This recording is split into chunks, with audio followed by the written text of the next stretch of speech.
themselves sick. Angels will walk all around them and eat.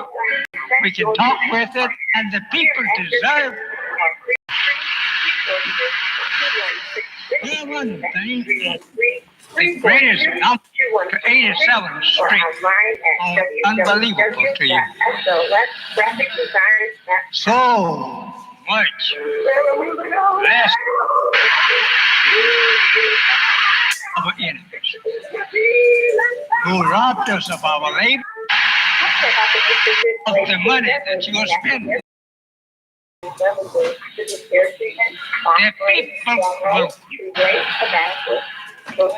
they don't have to go to begin.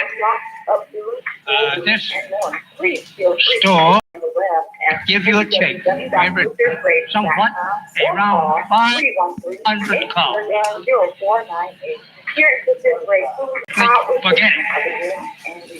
Because we are also on the same road to see the roof of it. And I'm able to see. And my conclusion,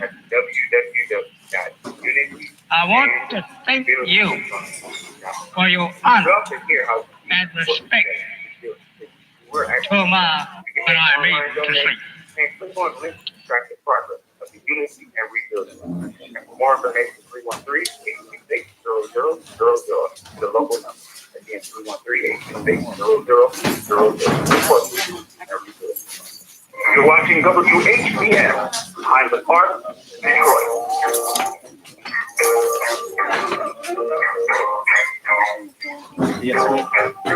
The views and opinions expressed on the are not necessarily the views and opinions of WHBS, its affiliates, management, or sponsors. Brothers and sisters, are you tired of reading the Holy Scripture and not really understanding what you read? The recording has started. The recording has started. You know, for someone that has a different view than your own, then let's talk with one another. Then let's reason with one another. The man every Wednesday at 9 p.m., Friday at 9 p.m., and Sunday at 12 noon on WHBR TV Detroit Live, 88.1 FM WHBR. Why don't you call and discuss the Holy Bible, and if you have one, the Holy Quran, and come to an agreement of the Holy Scriptures and their true meaning. You can call it live on the air. Area code 313-860-313-860-0342 or 313-868-0351. That's 313-868-4326, 313-868-0342 or 313-868-0351. And now let's go live with a scriptural discussion with the Son of Man.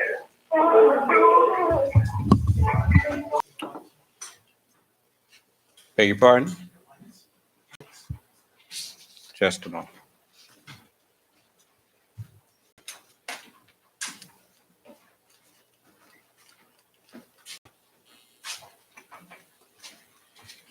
In the name of Allah, the Beneficent, the Most Merciful, the Truthful, and the Most Just.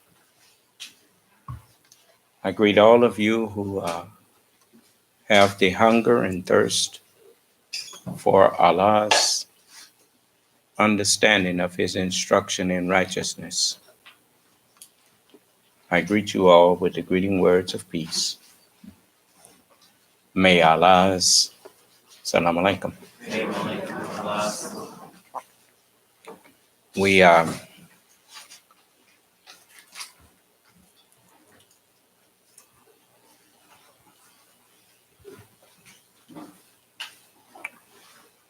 We don't just say that as a password.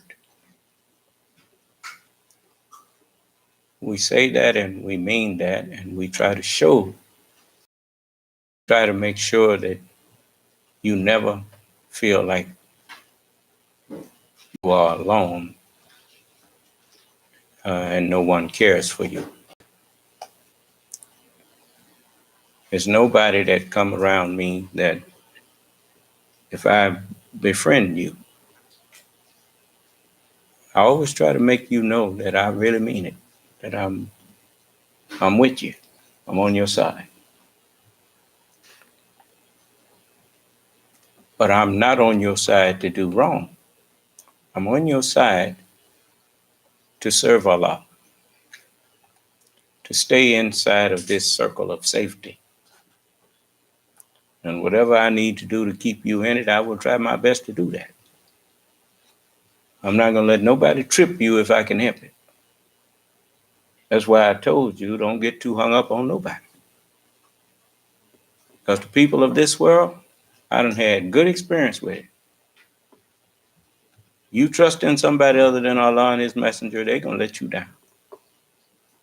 Now, you keep living, you're going to live to see that that's the truth. The only one that is constant is Allah. Period. You know, everybody else, you're going to need Allah in between you and that person, that place, or that thing, if you want to hold on to that person, place, or thing. You better put Allah between you. And, you know, it's like I tell all of my followers, whether you married or single, if you decide to get married, you needn't think that you ain't going to need me to help hold you together. That's coming. And if you believe in me, trust in me, then I will help you stay together. Because I'm not here to divide. You see what I'm doing even for America. It ain't my fault because they don't pay me no attention. I tried to tell them to stop this bickering amongst yourself. You got the greatest country that ever have been raised. Allah raised this country to give birth to the Son of Man.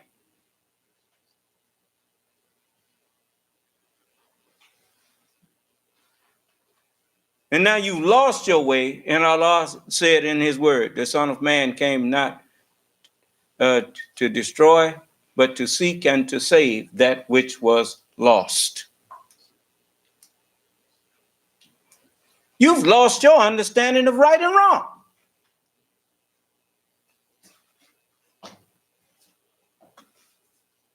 That's how you got a liar and a charlatan in the White House and in the Congress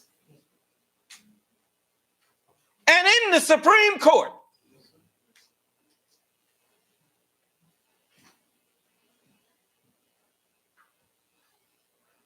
Just remember something. I told you a long time ago that if you wanna check something out, because I told you, even crooks, they want honest people handling their valuables. Huh? He want to be a crook, but he don't want no crook handling his money.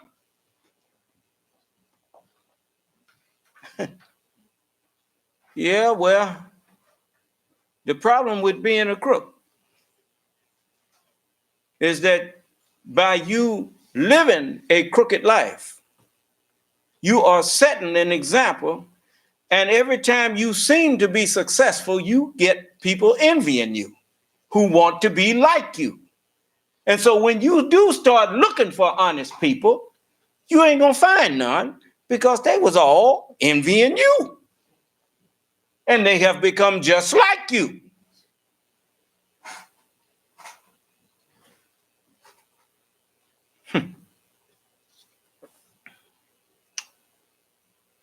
There was a time. I mean, you think they just pulled his name out of the air? United States. They even called the army that was fighting to hold it together the Union Army. And now look at you.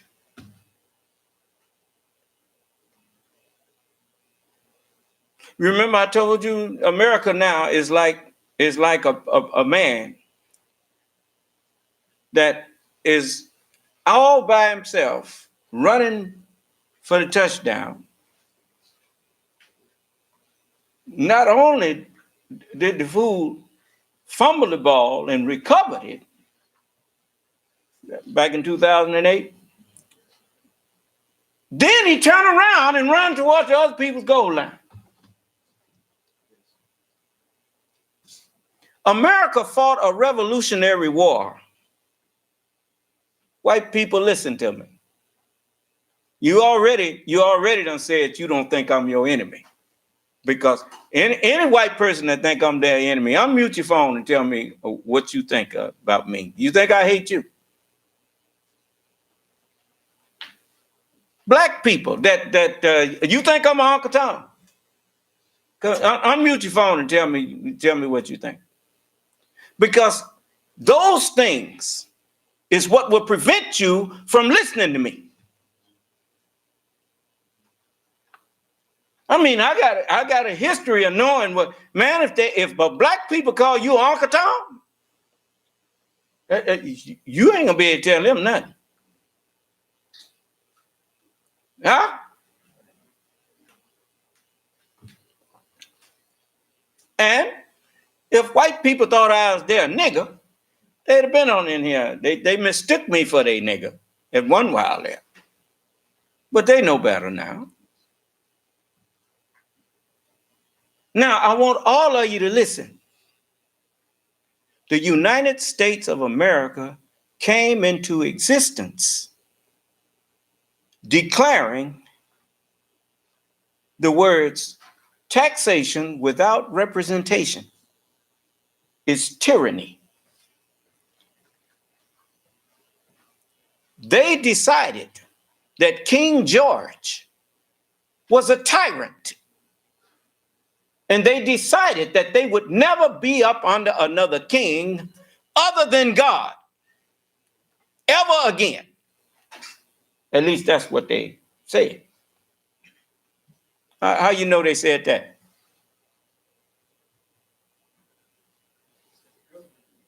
No, I know that from the time I was a little boy.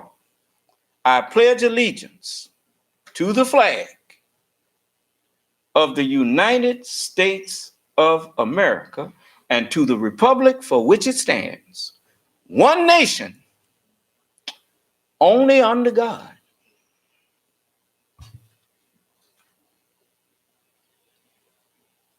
They ain't got no problem with being under God. But everybody else, you'll never get over us like that no more.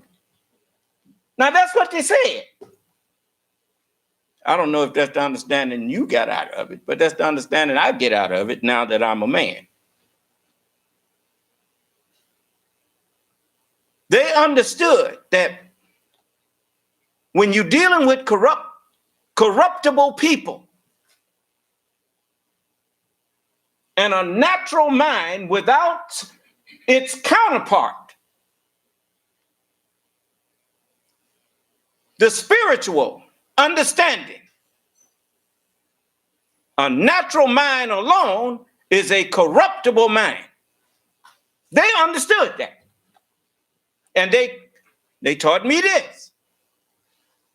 Power corrupts.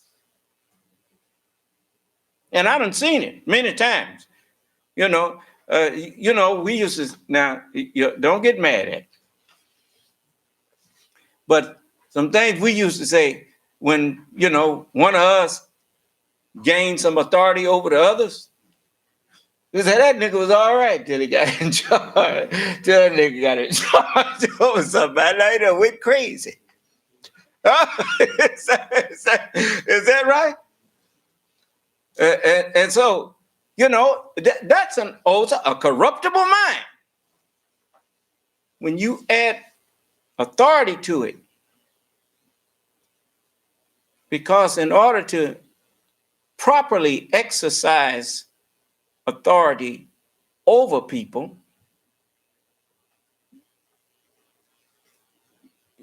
you have to have more than just natural understanding. Because if you only have natural understanding, you are going to, when people offend you, you're going to make a judgment based on your anger rather than tempering your anger and your judgment with a consciousness that, wait a minute, what if I was in a position? Huh? See, that's what happens when I get angry with people. I always, I I think about, first thing come to my mind is, now don't mistreat them. Give them a warning. Do something. Don't just go off on them back.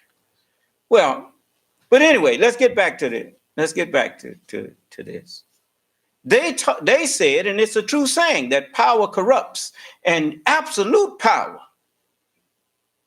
will corrupt absolutely. A king has absolute power. The king's word is law. You remember John the Baptist? That you go back to John the Baptist when it was this king that, I ain't really concerned about his name because I ain't thinking about him.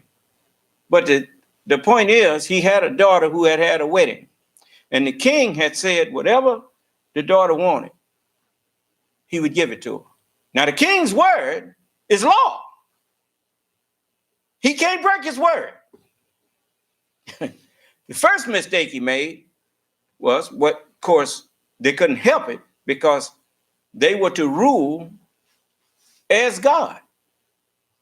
So they said, as the devil said in the book, he said, I will sit in the sides of the north.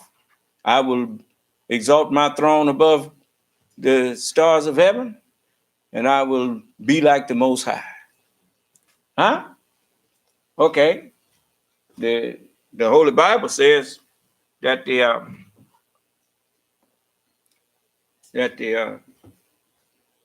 the Most High said, let's make man in our image after our likeness. After our what? After our what? After our likeness. And I will be like the Most High. Is that what he said? Okay. Now, okay. So the king had a wife who was queen. My country, 'tis of thee, sweet land of liberty. They changed it. That song didn't originally start off My Country, 'Tis. They was talking about God Save the Queen. Oh yeah, that's God Save the Queen. But in here is My Country, 'tis of thee. Huh? Not tears, tears of thee.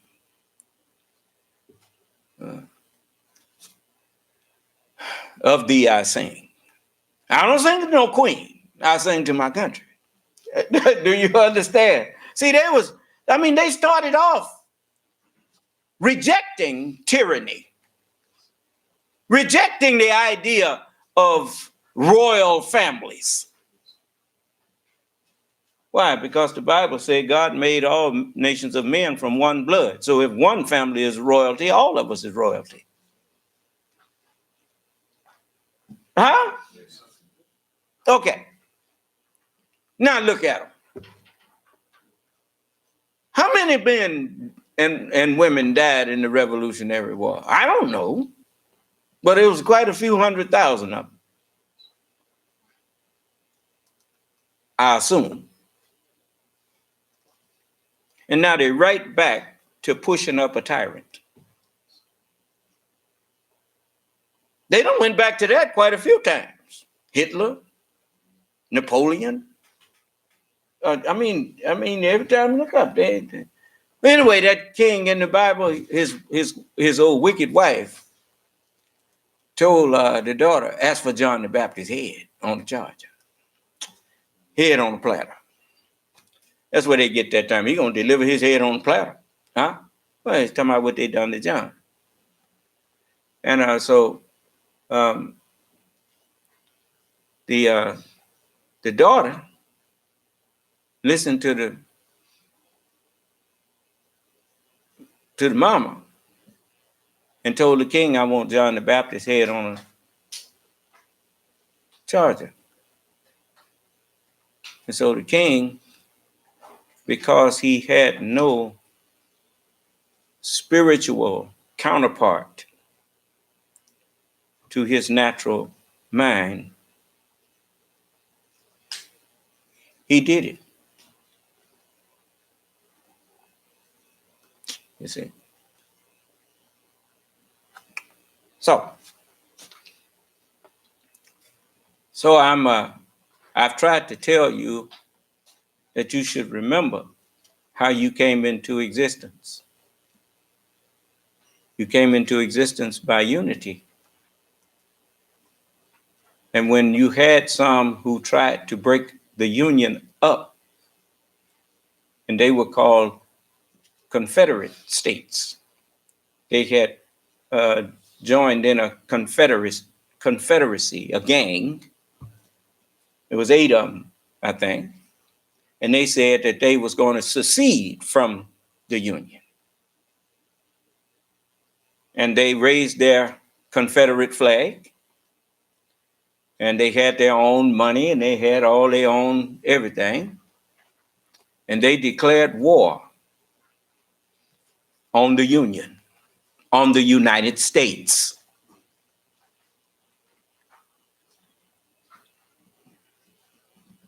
And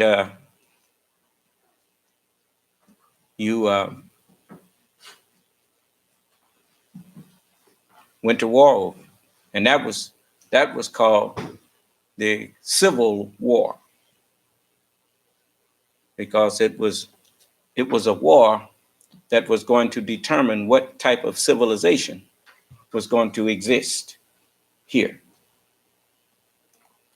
And so it was a war of civilizations. Was there going to be a free society or a society of slave makers like Rome? And that kind of thing. So they fought it, and the Union won and kept the United States together. That kind of thing. If I mess up something, white people, this your history. I'm just reciting what I learned in school that you taught me. So if it's messed up, you messed it up. So, but I'm giving you what you call, this would be called skimming. If I was reading through a book, I'm skimming. And so I'm giving you an overview. But the main thing that you should remember is that you have been able to hold your republic together because Democrats and the Democratic and Republican Party had a history of clashes, but they never made it personal. And they never forgot that they were one nation. And so they could argue on the Senate floor and on the House floor. They could argue their positions. And then if the gavel came down and said, let's take a break, the two that stand up there arguing with each other say, look, where you want to go have lunch, man?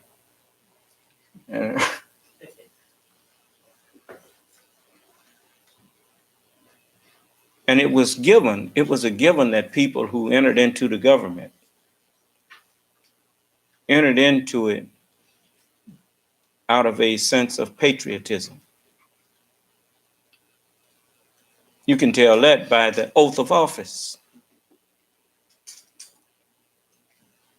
Their allegiance was not pledged to no individual. Their allegiance was pledged to the Constitution of the United States. most of if you look at the terms liberal and conservative, conservative had a different meaning than these people, than what you see there on what you see being done now. Those people are not conservatives. They're a bunch of racist dogs and traitors and treasonous people. They're committing acts of treason right out in the open. For instance, the Constitution tells you that the Congress has duties and things that the Congress can and should do. Well, if you're going to uphold the Constitution, why are you trying to block Congress from doing what the Constitution says is supposed to be done?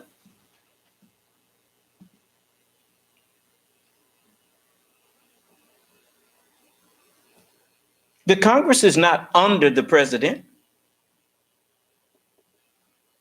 The president is over the executive branch of the United States government.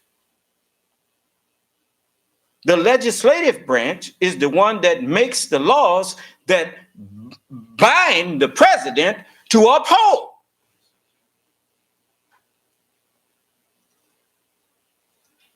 Now, he that breaking the laws, and you want to act like you don't know that he ain't got no business in that.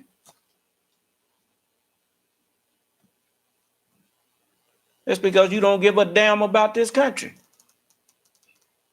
He stand up there hugged up on the flag. I ain't never seen a president grab the American flag and hug it.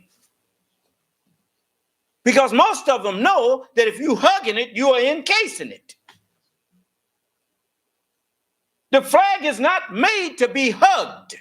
It's made to salute and then respect it.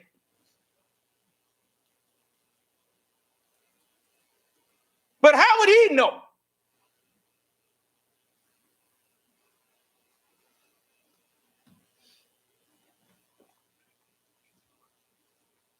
Getting up in a woman's face. He the president of the United States getting up in the Speaker of the House face because she's a woman and calls her a third-rate politician. I'd have whipped it right back on him. Yeah, I'm third in line to be president of the United States. If I can get rid of you two crooks that's there, mess around there and get impeached, then it falls to the Speaker of the House.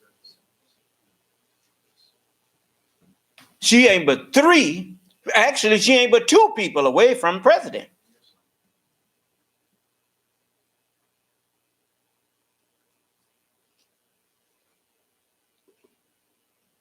And if he respected the Constitution and respected this government instead of saying he gonna get rid of it, he would never talk to any Speaker of the House like that. You don't talk to an equal like they are a subordinate, because that shows a lack of understanding on your part.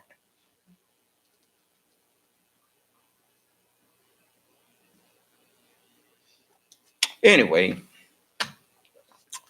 I thought I would share that with you and maybe remind you that you still have a country. I have to build my nation. You got yours. And you letting a fool destroy it. At least you letting crooks get into, and I call them right fools. For the fool have said in his heart that there is no God.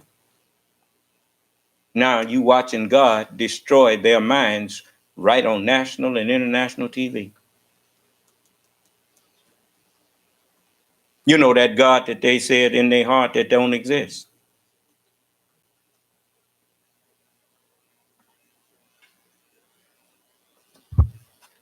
I told you was gonna watch it.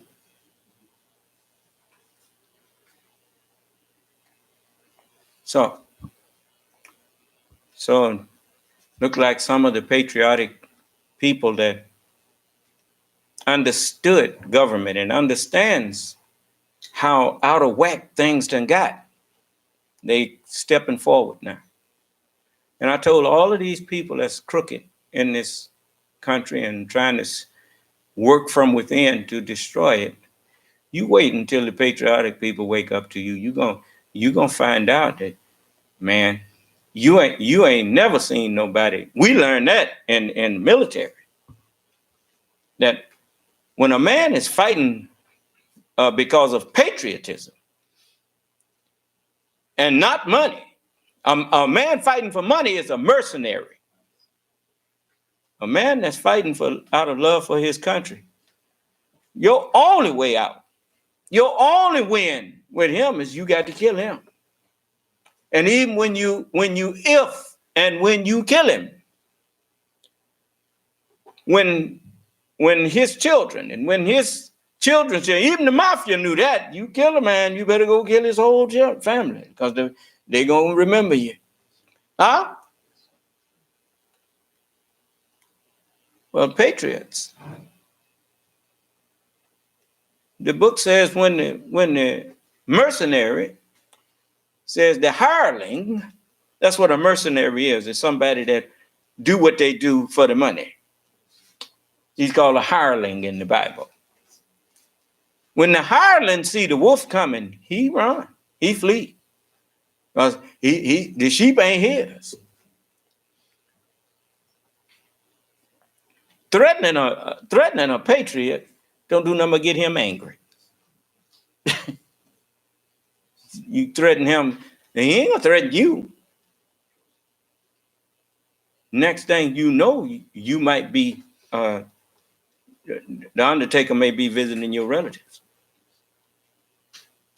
So, you better stop playing around with these people's country.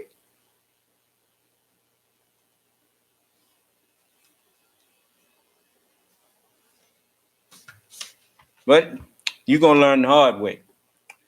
You think you're just like, as I told you, you're just like them people who do drugs after they done seen what some old people that did that, what happened to them. They come right behind them and do the same thing, talking about it ain't gonna happen to me because I can handle it. The mere fact that you done deceived yourself into thinking that you handle drugs shows that you already gone.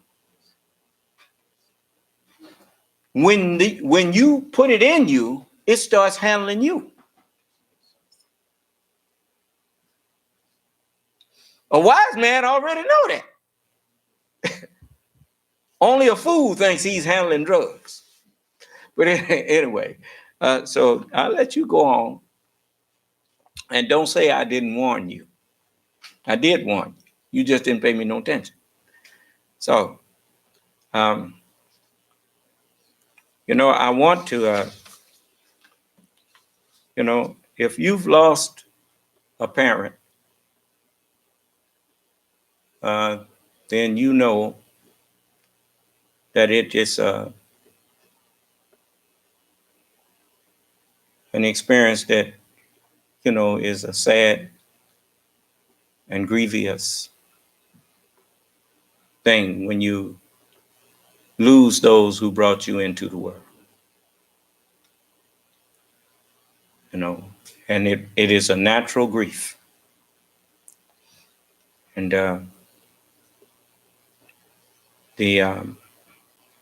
as one of the hosts of a broadcast on WHPR TV and radio,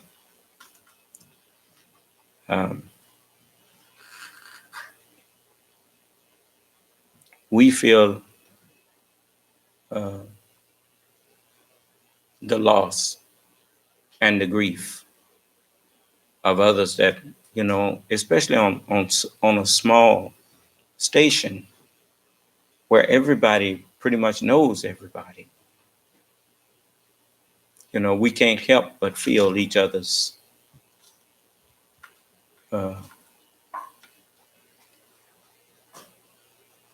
griefs and joys. So WHPR TV and radio sends its condolences to Miss Maxine Willis and her family in the passing of her mother. Her mother was in hospice. We are familiar with hospice. We had a brother, Brother Joachim. He was in hospice. Brother Frederick was in hospice. And I was there at Brother Frederick's bedside when he passed. Um,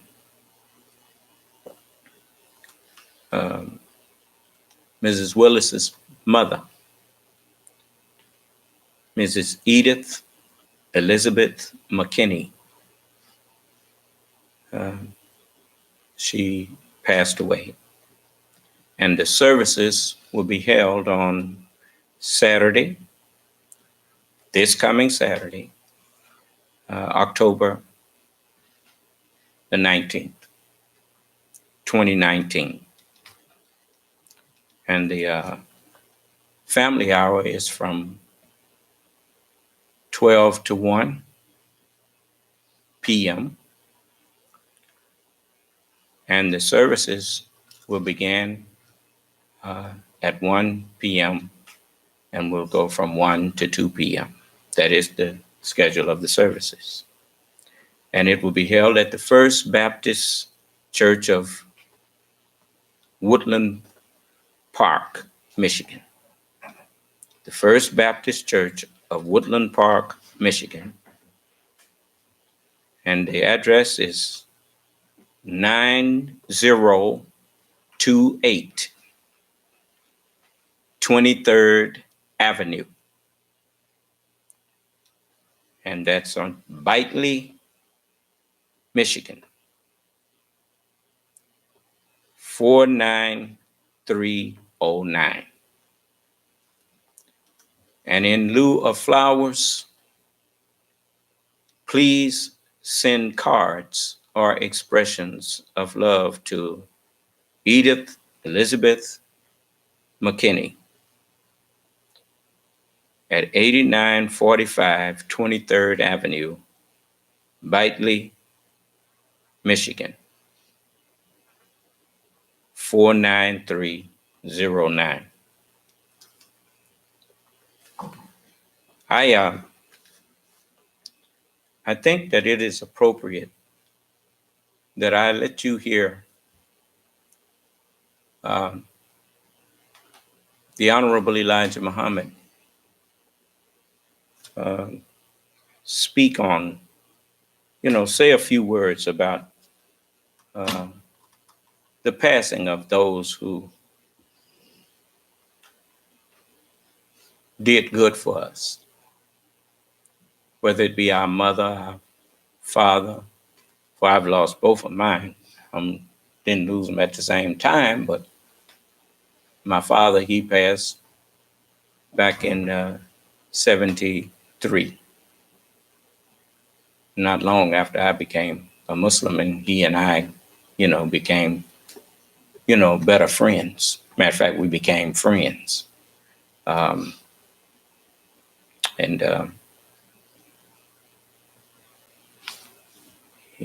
before we were just father and son. But, he saw the change in me and he liked it. And when he threw me the keys to his car and told me to come on, let's go. And he, I was shocked, but he was proud that I was becoming a man. And so he passed, and he was just in his 70s. He was approximately 73. My mother, she was 94 when she passed. And so we know of the loss. And I thought I would, instead of me speaking on it, the Honorable Elijah Muhammad, he reminded us after the loss of his wife, Sister Clara.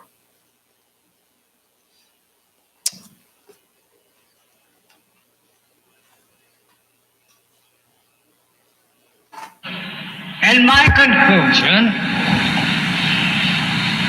I want to thank you for your honor and respect to my wife's dead body. I never seen no person body honored as you did my wife. You're greatly honored. I was told that there was somewhat around 500 cars out in that parade. I do think, I hope and pray for God that the honor will always be remembered that you give her. This is all we can do for a dead body. It is to respect it for what it did for us when it was alive.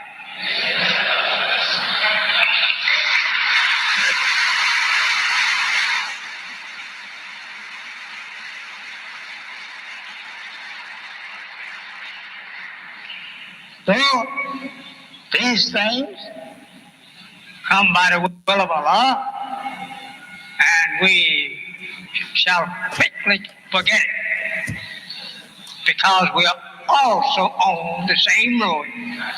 Not a one of us is off on a road that won't lead to the same destination.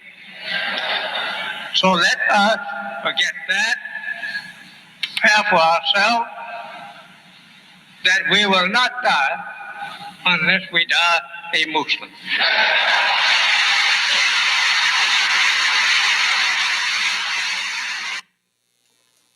So as he said, that's what's written in verse. It says, "For the living know that they, but the dead know not anything, neither have they any more a reward.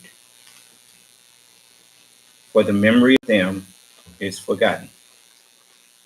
We shall quickly forget. It's just like that's the way of our bodies when we lose a part of our skin and it starts bleeding, we cut ourselves and whatnot. It hurts for a little while. Next thing you know, it's scabbed up and the hurt subsides. And then it's just like me, when I cut my hand, it was dismal. I don't remember how bad it hurt. I remember how much fun I was having when I heard it. And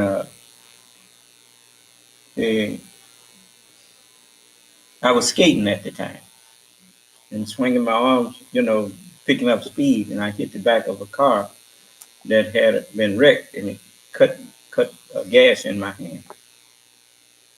And but that is the way of life. You soon, like I can remember. You hear me all the time talking about my daddy. I don't remember him. I went and visited him when he was in a hospital with tubes all in him and that kind of thing. I went there once. I didn't go back no more. That's not a memory I really wanted.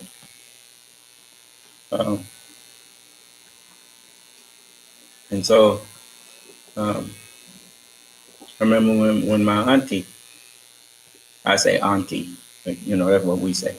My auntie or my auntie, my aunt Hannah, she was in the hospital and she had tubes in her. And I told my mother, I said, "Ma, I'm not going to come to look at you like that. I just can't do it." Um, I was sorry I went there for that, but I didn't want to appear to be calloused. I just don't want to see you suffering and I can't do nothing about it. And so, uh, so the mind is designed that soon we will forget the the corpse, and we will just be flooded with the memories of what they did for us. Do you understand? I remember when I first saw my auntie, and she looked just like my mother, and just a little darker, and I think she's a little taller than my mother. But I looked at her and could see my mother in her. I just was staring at her. That's all. It was my first time seeing her. Yeah. But anyway, um, as you as you go through life and you lose your parents and lose loved ones, you're going to be grieving for a little while, but you're going to quickly forget that pretty soon. And things are going to come up in your life that's going to remind you, boy, if Daddy was here, he said such and so. If Mo was here, my dad was here, she'd be talking about so and so and such and so and so. And you could just hear their words, and it'll bring a smile to your face. And so that is, you rest assured, the grief will soon pass. And then you will realize how much of them is still here with you.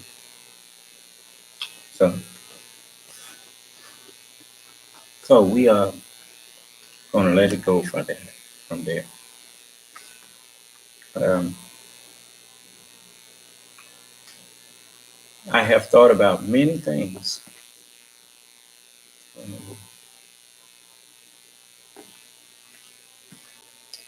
But before I get into any uh, specific thing tonight, did any one of you have something you wanted to take up with me?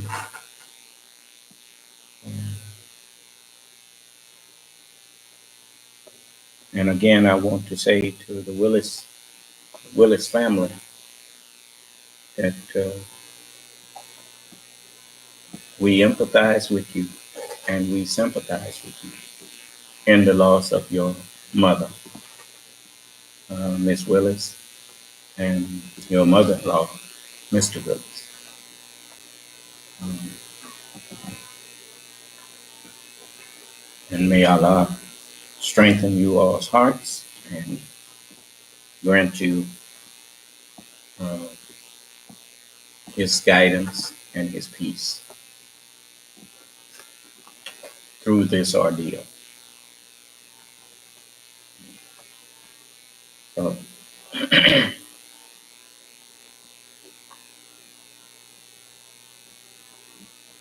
they have came a long way with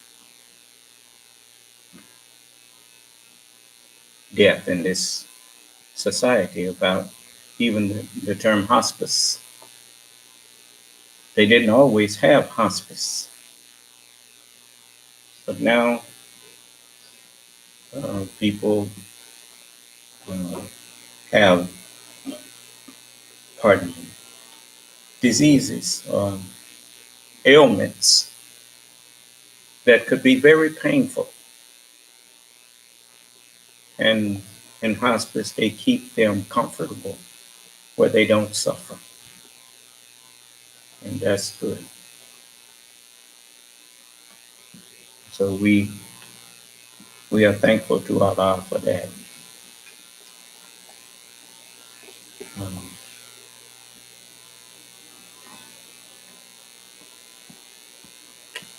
so I watched Brother Frederick just sleep away, you know. And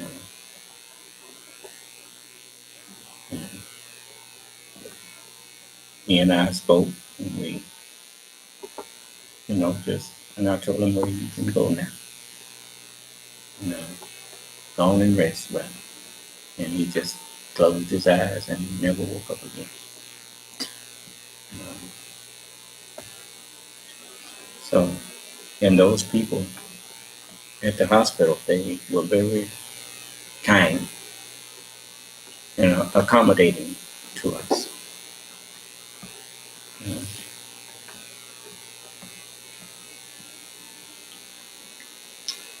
So, but I'll tell all of you, we're not going to, I want you to remember something. Holistic medicine is more preventative than something that you do after you done got the disease.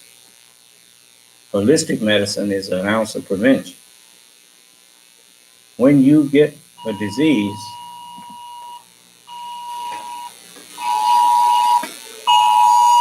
there's somebody catching some bad weather around here. It ain't us.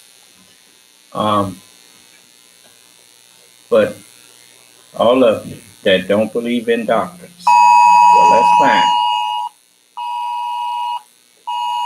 Oh, no, it's not bad weather. There's an amber alert. Silver Lincoln. It's a license RT 13239 with Georgia plates 2016. A silver Lincoln MKZ. Somebody done kidnapped somebody, obviously.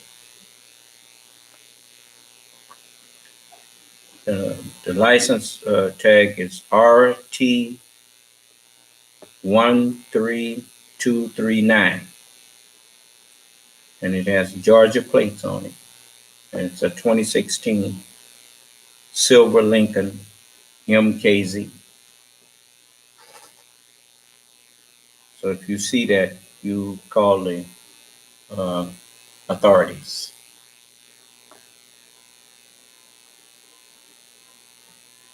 Okay.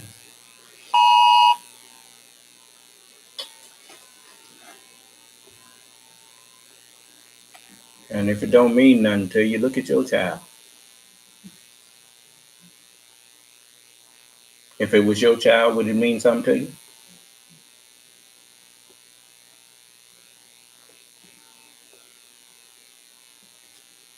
Yeah.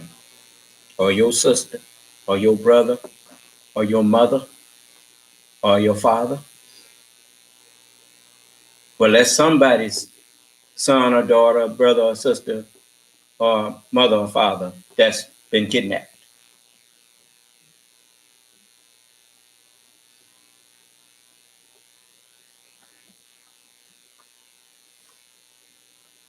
So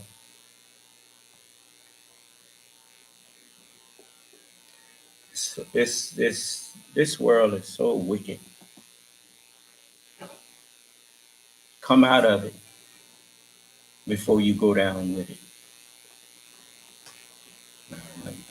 I'm telling you, just come out of it before you go down with it. And the way that Allah will make sure that it never happens again is He's removing their mind. You know, when Allah says He will turn you over to a reprobate mind, that means all truth leaves you. Allah is the truth. Even in order to practice wickedness, you got to know the truth of how to do that.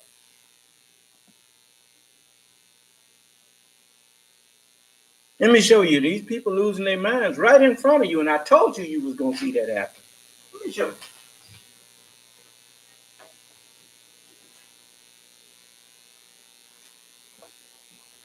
Do you know that the phrase, the lawyer who represents himself has a fool for a client? You know where that statement came from? That statement came from lawyers.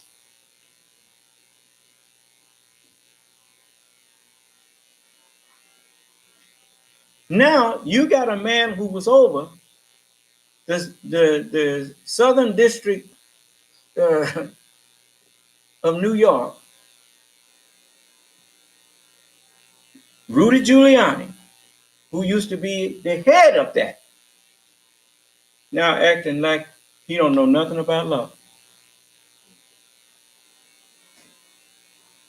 Among men is he who is brought back to the worst part of life, that after knowledge, he knows nothing. To know means to understand. Now look at this. And I purposely started with this, what they remind you of taking the oath and what it's to. And just look and listen. Someone takes the oath. They're making a sworn commitment to the Constitution of the United States. Join me for season 2 of The Oath, available now wherever you get your podcasts.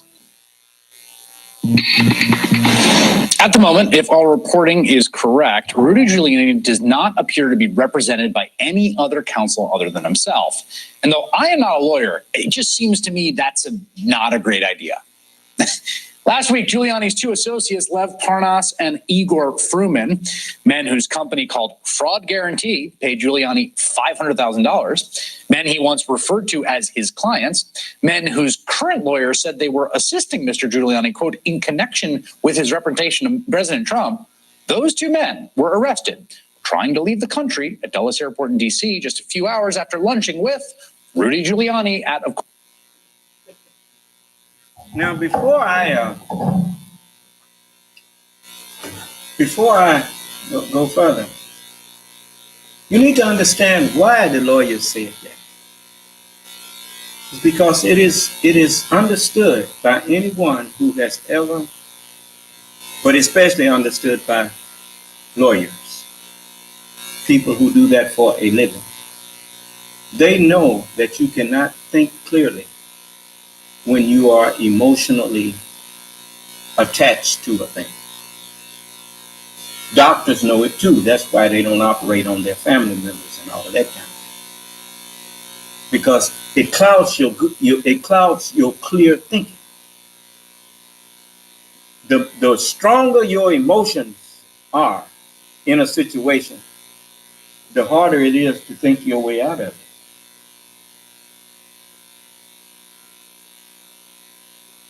So I don't care how good a lawyer you are. They warn you, don't try to represent yourself. Because when you should be listening, you're going to be too angry. You're going to be simmering instead of listening. Do you understand? Now, a lawyer, he's sitting there, he's detached from it. And he ain't got no dog in that hunt. He just sitting there listening to the other side, and he's taking notes. You sitting over there fuming, and he tell you, calm down. It's all right. You know, but you got to stay calm if you want to be able to defend yourself. See, I learned that over the past 40-something years of arguing with people. The minute you lose your composure, you lose your ability to be objective, and you lose your ability to reason objectively and justly, because it done got personal. You see. So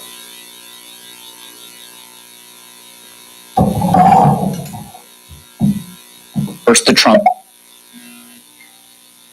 $1,000, men he once referred to as his clients, men whose current lawyer said they were assisting Mr. Giuliani, quote, in connection with his representation of President Trump, those 2 men were arrested, trying to leave the country at Dulles Airport in D.C. just a few hours after lunching with Rudy Giuliani at, of course, the Trump International Hotel in Washington. now what does that tell you? Brother James? Make them out. You know what I'm saying? Oh, okay. All right. But they obviously been watching Giuliani all the time and them two fellas. And when they saw him about to leave, after they got through talking to Giuliani, and they arrested him. A couple of hours after they, which means he's been under surveillance all of the time. So,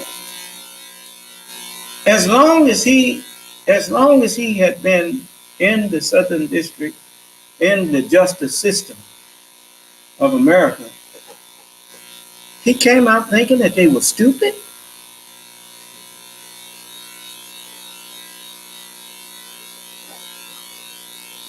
No, he developed that over the last 30 years of not being in there. He has been brought back to the worst part of life. That after he had knowledge, now he's back. You know, anything you don't use, you lose. Huh? It's like somebody who ain't seen you since you was 5. And they see you maybe 30 or 40 years later. And then still trying to talk to you like they talked to you when you was 5. And get upset when you tell them, hey, don't do that. Oh, you trying to act like you trying. I had people that do that to me, trying to come up to be like that. We were still teenagers or something. And I'm in my 30s and 40s. Now he comes up there still talking to me like he used to talk to me when we were 15. That's man, you got your people mixed up. You need to grow up, right? So, it's sad, man. But look at this. Look at this stuff here. Now watch what they say about Giuliani. I'm not going to say no more.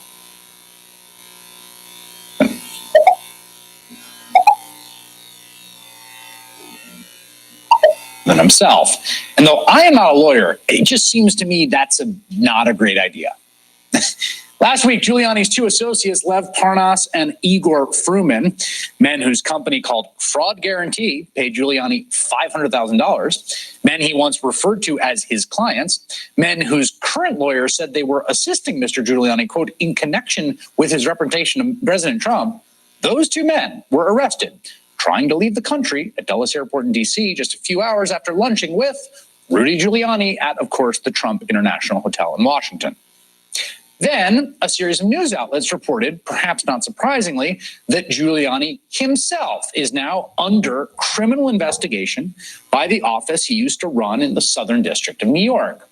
That was followed by a spate of stories about Giuliani appearing to lobby on behalf of the foreign policy priorities of the Turkish government multiple times directly to the president, so often that, according to the Washington Post, quote, one former official described the subject as Giuliani's hobby horse.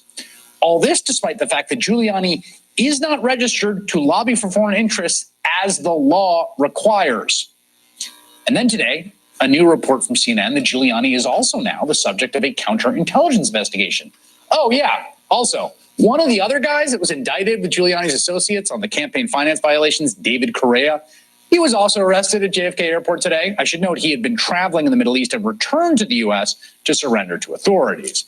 His biggest venture with Parnas and Fruman was the company called, amazingly, Fraud Guarantee. Correa was a co-founder. And just a reminder, that is the company that paid Giuliani $500,000 for his work. So yeah, I think Rudy could probably use a lawyer. For more, I'm joined by Washington Post national investigative reporter Carol Leonnig, who, along with her colleagues, has been doing great reporting on Giuliani's activities. And Carol, I want to talk about these 2 foreign policy issues it appears that Giuliani was involved with. One of them pertains to a Turkish man who is being prosecuted by the Southern District of New York, who he was retained as his attorney. What was that story? Yes, this was extremely strange because even in 2017, when there were so many things going on in the early days of the Trump administration, but in the Southern District of New York, federal prosecutors had a pretty interesting case involving a Turkish gold trader who was accused of a vast money laundering, bribery, Turkish corruption scandal, an effort to bypass U.S. sanctions against Iran. Rudy Giuliani and a co-counsel flew to Turkey to meet with Turkish President Erdogan to discuss this case of the gold trader. Erdogan desperately wanted this case dismissed and wanted this trader released. We would later learn at least one reason why Erdogan would want that to happen. The trader had incredibly unflattering, politically damaging information about the Turkish president. Anyway, Rudy Giuliani was essentially pushing the president and others to help release this guy as part of a diplomatic agreement.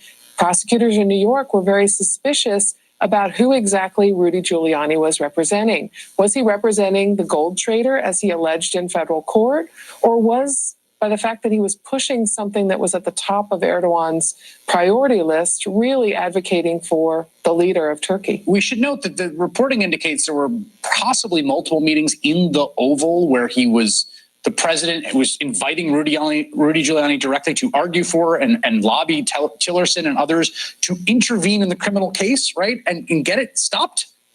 Well, there is one bizarre scene, Chris, which I have to give credit to the great reporters I work with at the Washington Post for figuring this piece out. There was an amazing scene where basically Rudy Giuliani was in the Oval Office and the president said, hey, give Rex your pitch, guys, and asks Tillerson to listen to Rudy Giuliani explain how they could get these charges dropped. Our reporting shows that Rex Tillerson, then the Secretary of State, was appalled and said he was not going to be involved in this. We don't drop charges essentially against people who are under criminal prosecution in federal court. And Tillerson warned then Chief of Staff John Kelly that this made him uncomfortable because he thought that it was legally inappropriate. So once would be one thing, but we should also say Mike Flynn, one of the things that he is probably going to do prison time for, is facing sentencing, is being an unregistered foreign agent of Turkey on the campaign. And on the day of the election in November 8th, 2016, the greatest op-ed ever published on election day, out of nowhere, Michael Flynn says basically the U.S. should deport a cleric who's living in the Poconos back to Turkey because Turkey needs it. That turns out to be the other huge foreign policy priority of Erdogan, to deport this cleric who he doesn't like, who he holds responsible for the coup against him. And Giuliani was also lobbying the president on that issue. Yes. And, it's amazing that in 2019, we're finding out this through reporting that this is another sort of off-book policy that Rudy Giuliani was pushing. I think what's more worrisome about this one, Chris, is that there is no client for extraditing Gulen except the Turkish president. There is no entity that is seeking this but Erdogan. So who is Rudy representing, and who is he being paid by? Carol Lenig, great reporting. Thank you very much. Man, that story. Still to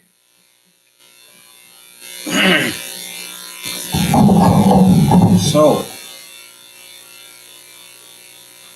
these people trying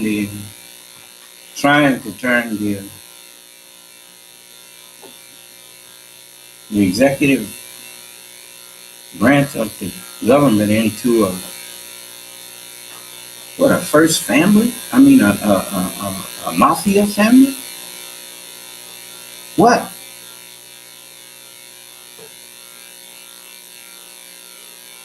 People never think. If it's just like I said about Muammar Gaddafi. I was listening to Minister Farrakhan and them talking about what the United States had involved in the death of Gaddafi. Gaddafi wasn't killed by the United States. He was killed by his own people. He declared war on his own people.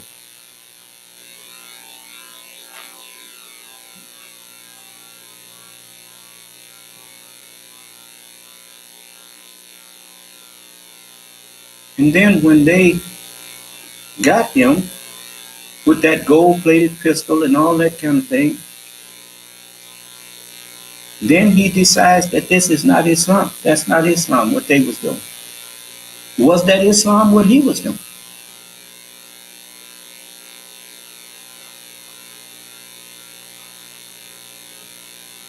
I remember this brother told Malcolm, and I saw the movie. I don't know what happened in jail, but I didn't nobody refute it.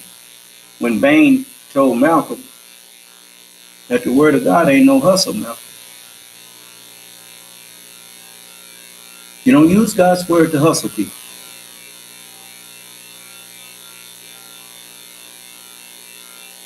And you know, you can't just jump behind Islam when you done misrepresented it.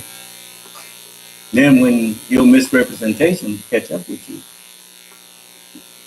then you want to come back and tell people, well, killing me ain't Islam. Well, you didn't seem to think it wasn't Islam when you was killing others.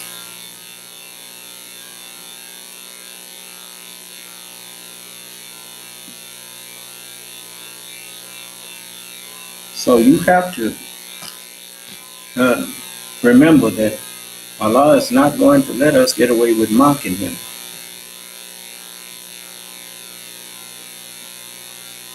God is not mocked. For whatsoever man soweth, that shall he also reap. You got people walking around worrying about somebody overthrowing their government.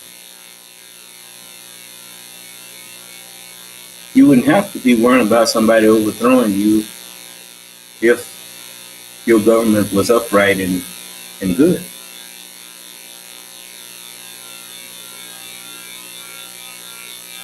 If every government would practice doing unto the people what they would want done to them if their roles were reversed, there would not be no overthrowing. Wouldn't nobody want to overthrow nobody's government. You ought to stop being unjust to people. So this is a day where the truthful are going to profit from their truth. I remember the messenger said he had put in orders for money, to borrow money. He was offering to pay 10% interest way back in 1971, 72. When nobody loaned him. And then Libya stepped up and loaned him $3 million or $4 million. I think it was $3 million. Just a minute.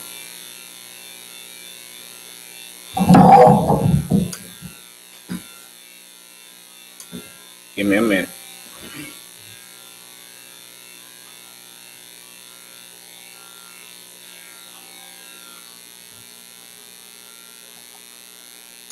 Enough, much more.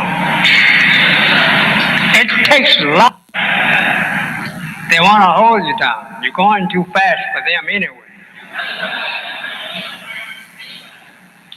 So we have been made promises after promise. Right? Every little money. They are promising us much more. It takes lots of money to build a nation. When you hear someone give us $3 or $4 million, or loan us $3 or $4 million, that's just like someone loaned you $3 or $4 and you needed $100. And you know the sad part, these people had billions of dollars. loaned us $3 million to, as good as to say, yes, this will do you, boy.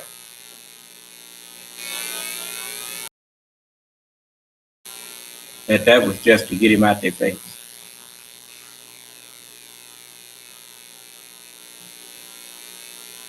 And then come back later when the messenger wasn't here and goes and tell Minister Farrakhan that if black people in America would rise up against America, in other words, start a shooting war, he would put the wealth of Libya behind. In other words, if you niggas over there go commit suicide, I'll give you all the money that we got.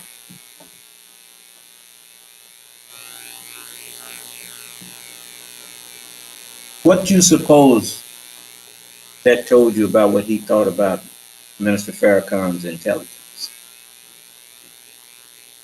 And you call a man like that your friend?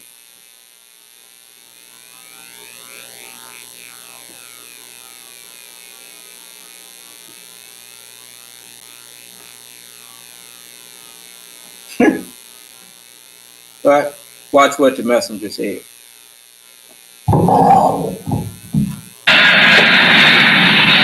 The people will regret their non-help for us soon.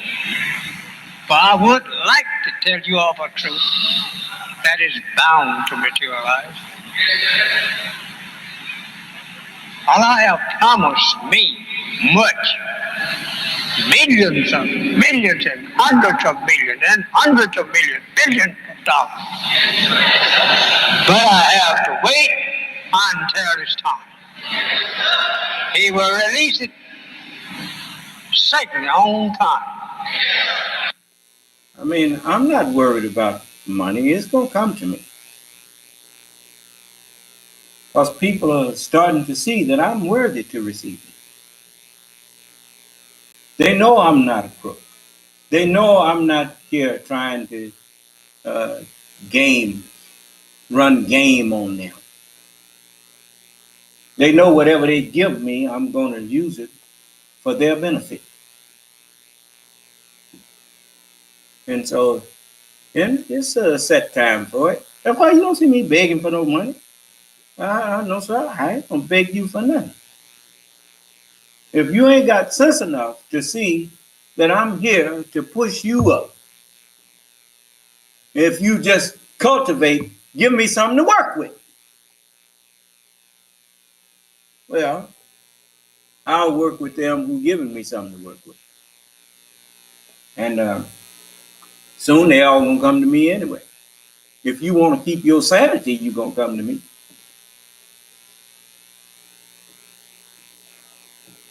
So you'd have thought Giuliani would have been up on what the Justice Department in New York is capable of. Huh? He used to be up on it. You know, I got people that used to be up on what I'm teaching until they left. You talk to them now, it would be the same as they had never been with me. Because they don't know nothing.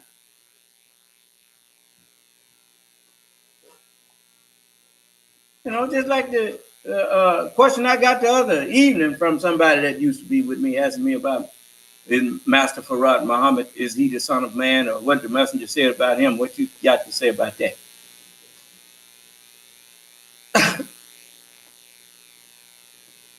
You know, I mean, man, you don't take nothing with you when you go to the grave. Do you honestly think you can take what I teach or what Jesus or any of the messengers of God taught and use it against us? Try it. As the messenger said, many nations before you thought that they could stand and contend with Allah and fight him with his own weapons. He destroyed them, buried them under the sands of Arabia and other eastern lands. Until today, some of the scientists have went and dug and digged up the earth and showed you the marks of civilizations that was buried up under the sand. Some of them unearthing themselves. Huh? You're not the first one that acted a fool and brought God's wrath down on them.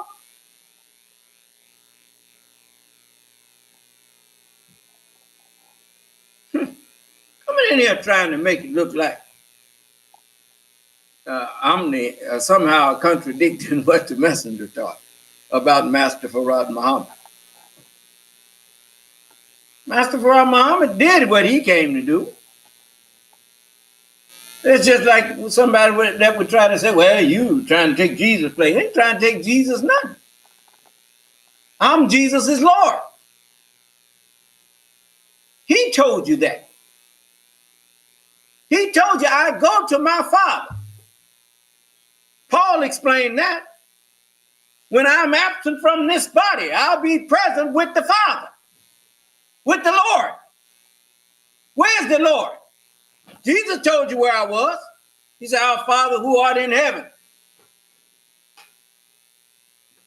Well, who is that in heaven? She gave birth to a man child, and that child was caught up to God and to his throne. The heaven is God's throne. That's what it said. Well, what do sons grow up to be eventually? They grow up to be fathers, hopefully. Unless he get under you, and then he might want to grow up and be mama.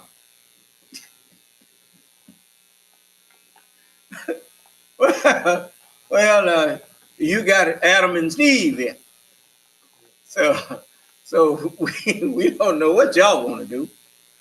But I know what Jesus was saying. He said, no man ascend up to heaven, but he that came down from heaven, even the Son of Man. So now you know who the Father is. The Father is the Son of Man. Now, in the volume of heaven, I came. And it's all written about me. Now, show me where it's not written about me. Then I'm talking about I'm taking somebody's place. I ain't taking nobody's place. This is my place.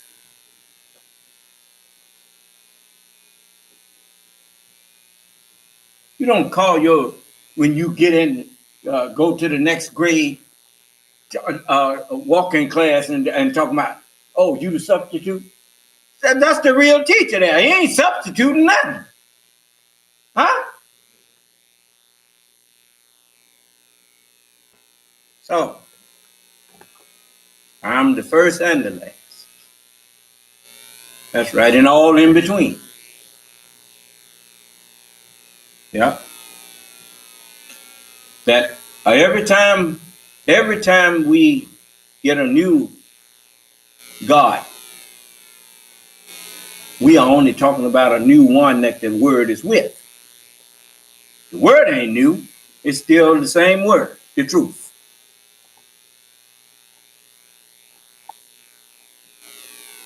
But it's a new one that the word is with. And when that word is absent from the body, it'll be present with the next one. Of course, they didn't see no next one with me. So I'm just a happy camper. All praises due to Allah. But watch what the messenger goes on to say.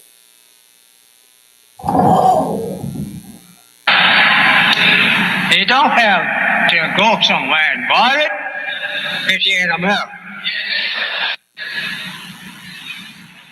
Allah have promised me much. Millions and hundreds of millions and hundreds of millions, billions of dollars. But I have to wait until it's time. He will release it certainly on time. You don't have to go somewhere and buy it if you're in America. In the past history, you will find for Allah always, when he was angry with the people, he destroyed that people and taken their wealth and give it to the poor. So don't be surprised if you be giving it up.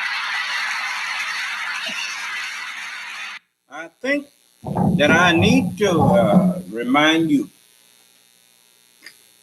that Allah can take your mind and make you go down there and uh, sign everything you got over to me. Said the earth is the Lord's, the fullness thereof, the world and they that dwell therein. Well, if everything belonged to me, what is it that you would claim that I'm taking away from you?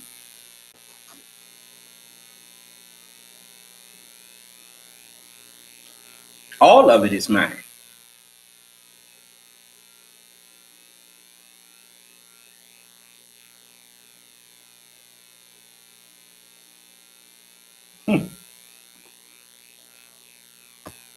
Everything and everybody belong to me. So how can I wrong anybody? I didn't hear you. Tell me, how can I wrong you?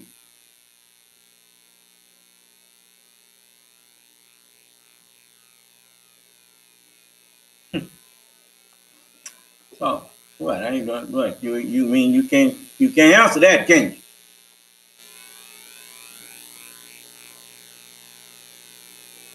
And you won't dare say that what I just said ain't true because it's written right here in black and white.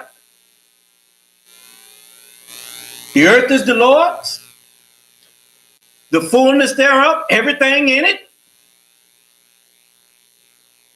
and they that dwell, the world, and they that dwell in it. It's all mine. Just be glad I ain't taking mine and going home with it.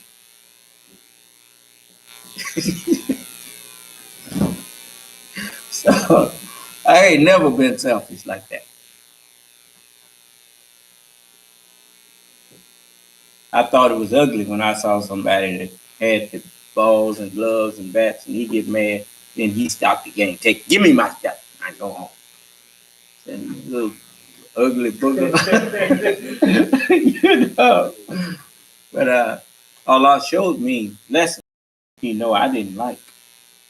And so I would not do you like that. I wouldn't be able to live with myself. Because that's just, to me, that's wrong.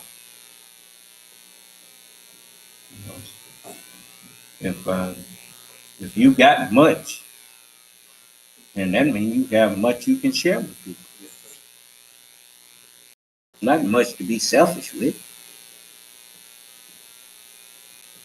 So, but I guess I better tell you, as the messenger told the wicked, he told all of them, he said, he bound to attack us one day. But we have 7 angels here with us. And when he attack us, all 7 of them gonna get it. And he's like a mouse in the midst of 7 hungry cats. And it's not enough meal of the mouse for one of them cats. But all 7 of them gonna get it.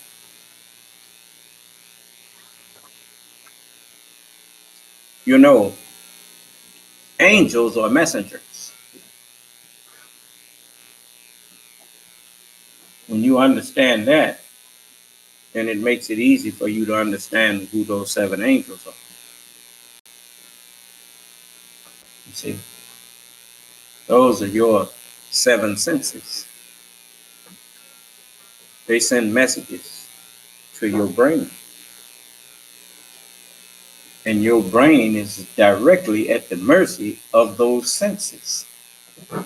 He's like a mouse in the midst of 7 hungry cats. We can make your eyes see things that ain't there.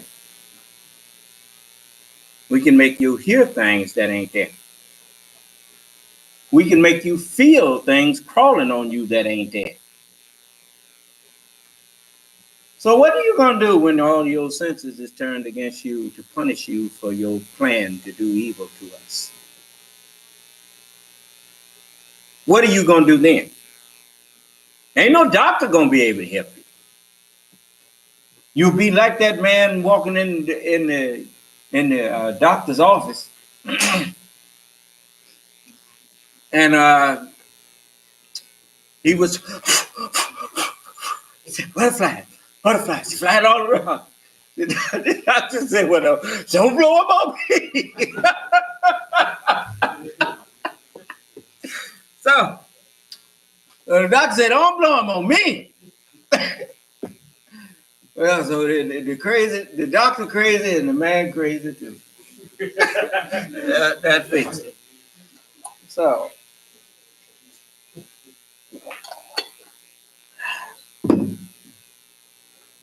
if I was you, I would take the messenger's advice and do like he told you. He said that I'm just one, and that I have learned. Notice the term. He is one, and he has learned that he can remove Satan at once. But he's offering us a chance. He said, I warn you to accept it and glorify him. So you who think that you can be so disrespectful and rebellious,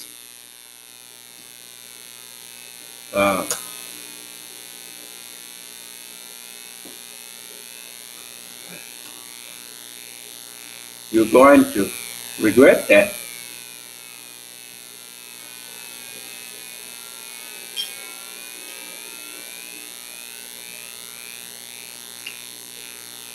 Let me see here.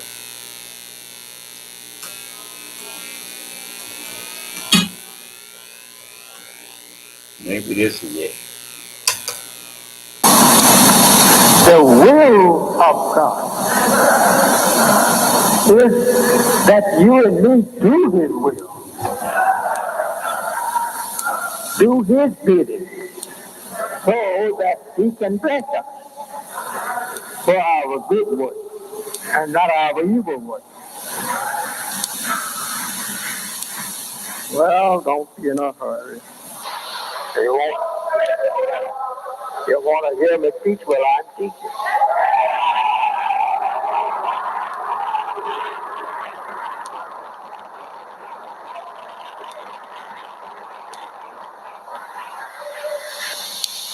We have arrived to that time where, whether you believe it or not, that the will of God will be done now.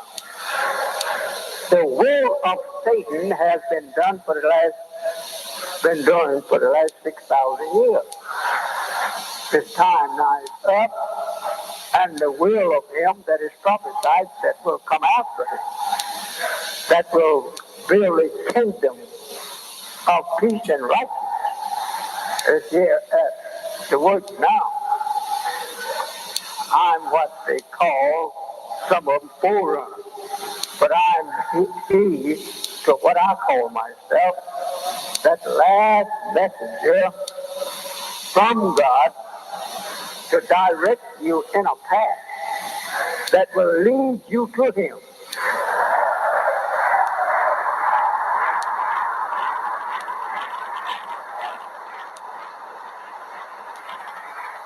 And that you will be saved from the destruction that is out there knocking on the door to talk about. You're going to have people killing each other out there in the streets, and that blood running down in the gutter of the streets. Now, pretty soon, it could happen tonight. Because I mean, you can, these people in loving their guns and going around shooting up people. How long do you think you're going to be before people get tired of that happening, and then they mess around there and they're going to start shooting back? What they call itself civilized, where people of the same civilization think they need guns to protect themselves from each other. What do you have laws for? And what do you have police and officials for if you think you need guns to protect yourself from one another? You have lost your minds.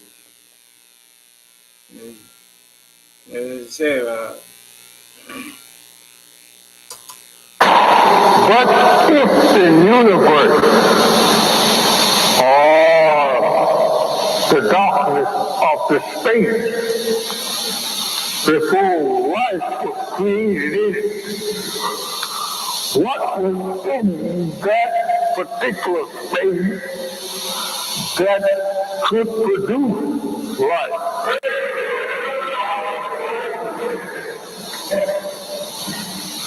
We scholars and scientists, we package up. Yes, sir. That's what makes us no more. We package up.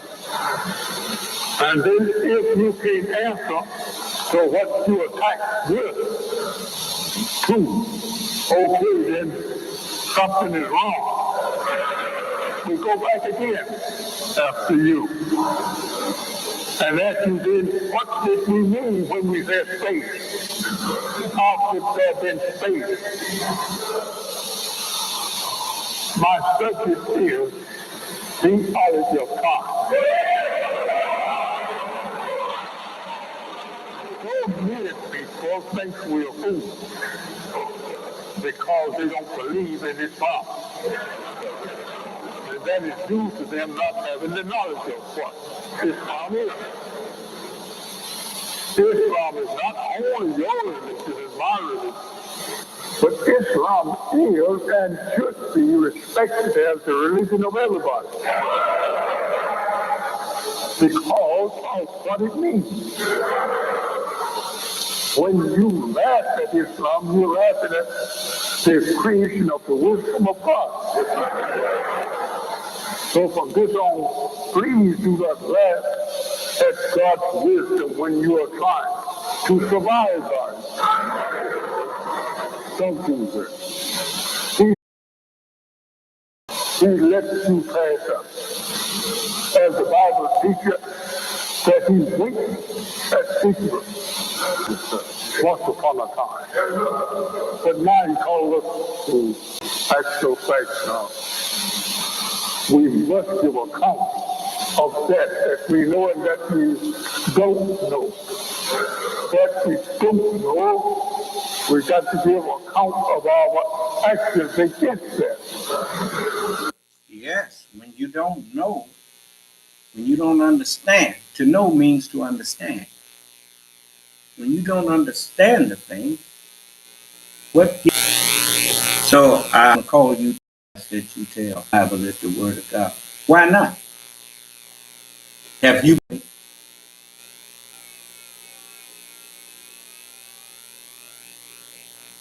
I rely on the Holy Bible. I rely on the Holy Quran. Without those books, I'm nothing in the eyes of the world. And I wouldn't be nothing without those books. These books is what brought me into the knowledge of who I am.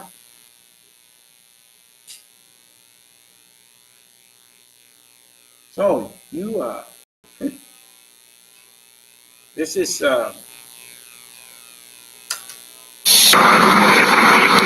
What this will on us get the white race to produce what he has created. That which we didn't give him. And we can't do it. Oh, that you always give it to you.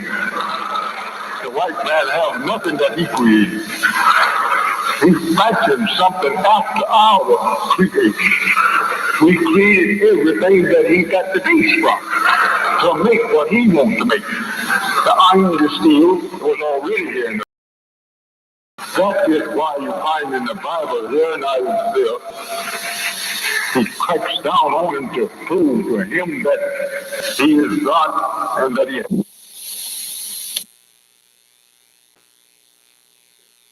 cracks down on him to prove to him that he is God and that he has nothing to fight God with. He tells him that I created you. Father, you blow. I created the gold. I created the instrument that you have power over my creation. Do you have power over your creation? No, because your creation is from mine.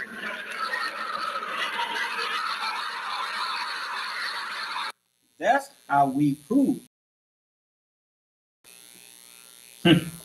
Without him was not anything made that was made.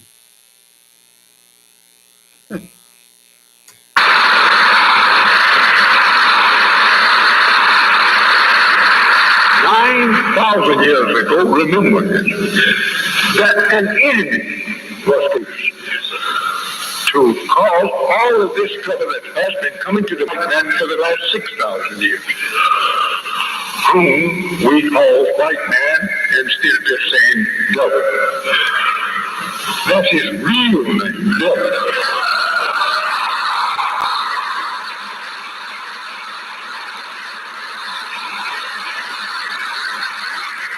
You go by his color because that you didn't know who was under the color.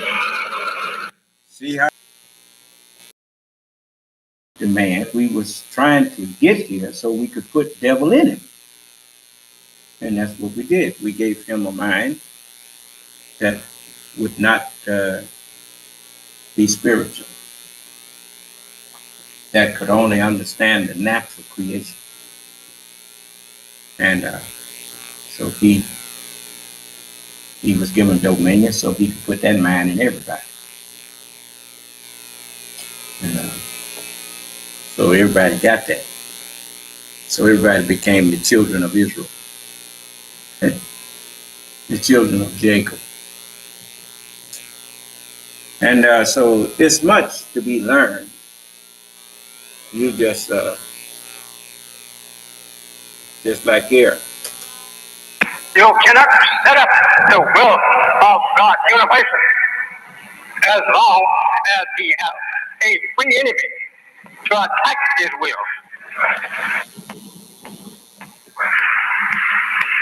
We must rid the people of an open enemy, as the Holy One teaches, from attacking the truth, and from attacking the truth for one. We must rid the earth of such opponents who are not secret, but open opponents. So we must rid the earth of open enemies and secret enemies. Let thy will be done, as it is in heaven. Let it be by no one himself to fight the power war for truth, peace, and security for the right. He comes out himself to be the champ. Comes out himself to be the champ and lead the righteous to victory. You cannot.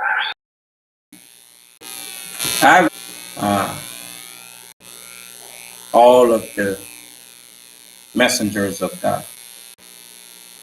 I'm their head, so I represent them all. Now, you got something that you got a bone to pick with, something that they taught, Pick it with me.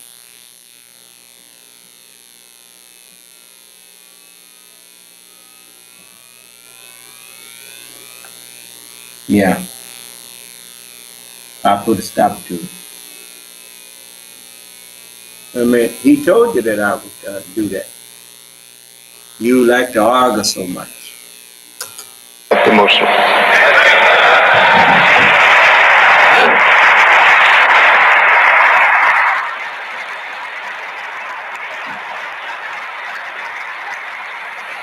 We are planning to get all your clothes for less than what you have been paying for them. We have that already ready to put through. All your food come to your table cheaper than you ever have gotten it. And the best of food that you never have been able to get.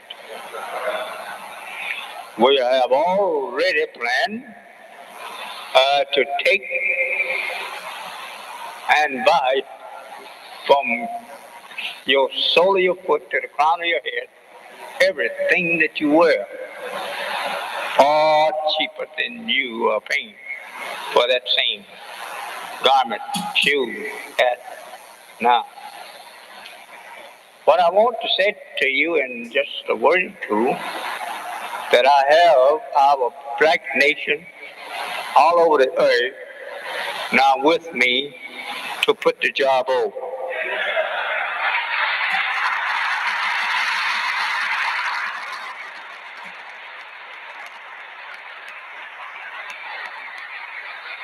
I thank Allah for blessing me with what He promised me for you.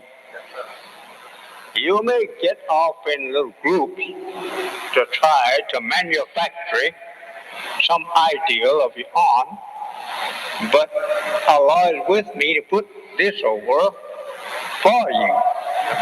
And those that is with me will reap the benefit. You will do the same. I'm not doubting that I don't have you as a brother, because you don't have another brother but me. I know that.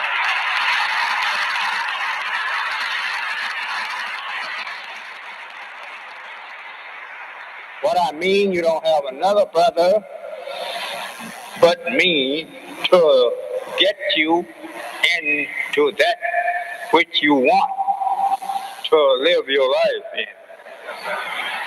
Every man wants something good. All want the good for himself. That's why the old saying goes, do for yourself. Yeah. Thanks to him, glasses of water, 6 pints of water no day. He said that's for people who eat 3 meals a day. You drink a couple of pints and you'll be fine. I'm so glad to hear that. If you're eating 1 meal a day, then that's all you need. And unless you sweat a lot, then your body will call for more water. But I have found 2 nice pints of it, and my urine still come out clear. The Honorable Elijah Muhammad showed me how not to overdo it. These people have taught us everything wrong. Remember, I was reading How to Eat to Live day before yesterday. And did you catch that part?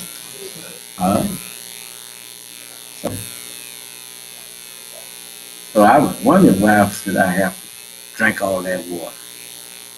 We ain't got to drink all that water. I drink me 20 ounces in the morning, and I'll drink me some more once I finish eating. And that's plenty. So we just because we don't eat but once a day.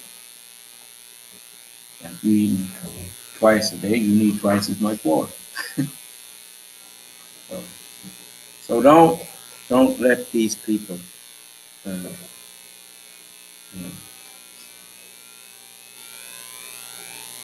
mislead you when Allah is telling you something different. Whatever Allah tells me, I trust His word. So I'm going to let you get this on out here because the messenger, he's What you do for others, do it for yourself. And what you do for others, let it be that which you desire brother to do for you. So I think, you brothers, this is what I came down to tell you, that Allah has blessed me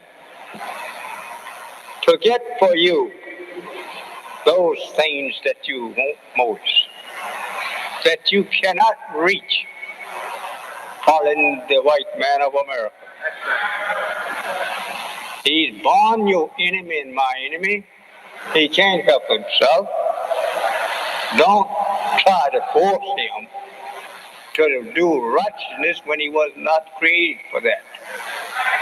Was not made to do righteousness. He wasn't made for that. He can't do that beyond his nature and feel good. whenever you hear the messenger talk about the nature of a human being or whatnot, he's talking about the knowledge that's in their head. Head determines the nature of your thoughts and your deeds. Do you understand? If the knowledge is good, then the nature of your deeds and actions will be good. If the knowledge is evil, then the nature of your deeds and actions will be evil. And so when we say he is evil by nature, we are talking about the nature of the knowledge that we put in. Do you understand? Okay. And do anybody disagree?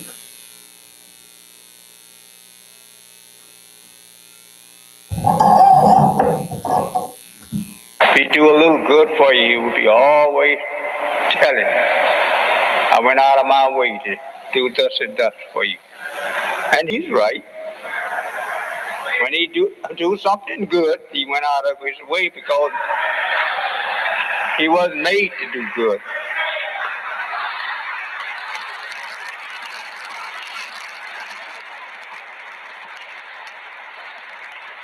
And that's another thing. When you make something, you start with something. So him think like he thinks. We made him that you make a doctor, you make a lawyer, you make an engineer. Do you understand? The knowledge that's in you makes you what you are. Beautiful sisters, stop sweethearting with blue-eyed Caucasian. Your days is numbered for that. Brothers, stop turning up your brother for $1 from the enemy. Time is out for that. They'll see you laying around some. Time is out for it. And sisters, stop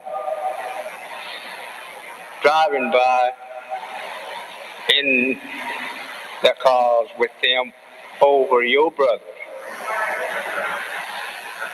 Passing through that neighborhood, flirting with white men, their enemies and your enemies. They're going to right about face on you one of these days.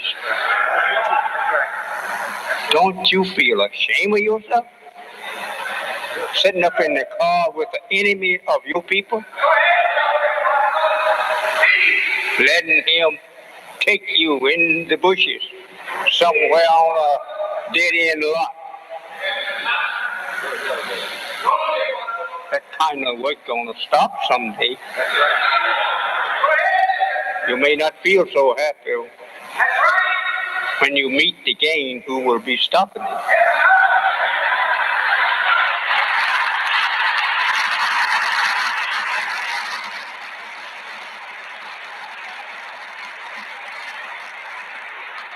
White people used to kill There are women that if they caught them with you and kill you too, you think it's an honor to be sitting around grinning with white folks and arms around you, and they got their arms around our pocketbook, keeping you from enjoying the wealth that your fathers and mothers suffered for. Be careful about this. I'm warning you. We, the Muslims, is not going to stand for it.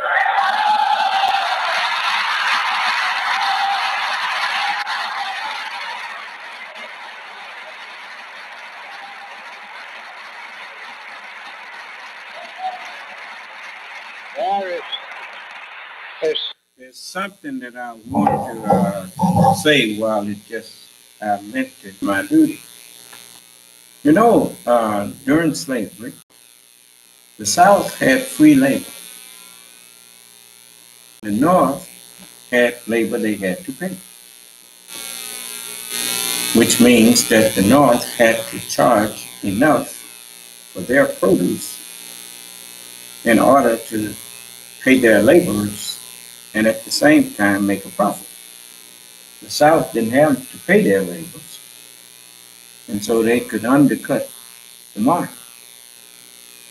And so that was a problem that helped institute the war. What the world don't realize is they done found a new slavery. And no, it's not the prisoners. It's automation. And when you go to automation, you don't have to pay them machines. And they are automating themselves back into the Stone Age. Because, you know, one of the reasons that people do drugs and all of that kind of thing, you notice they call them recreation drugs. Is that right? Man don't have a job, don't have nothing to do. Idle mind is whose workshop. See, you don't know when to quit. You see, you are people who think things can always be better. Anytime somebody convinces themselves that things could always be better, then they don't never recognize when something is at its best. And so they will achieve perfection, and then they will mess it up. They will go right back into imperfection, thinking that they are making something better. Do you understand? This is what the world's problem is right now. They think because they know how to do something that's I got a new way of doing it. Yeah, you got a new way of doing it. But is it better to do it that way? Have you thought about the long-term effect that your new way gonna have? No, they don't think that far. They think about what they can make off of it right now. And so now they are automating themselves right out of business. They're automating themselves into stupidity. When machines do all of the things for you, then you see the Terminator.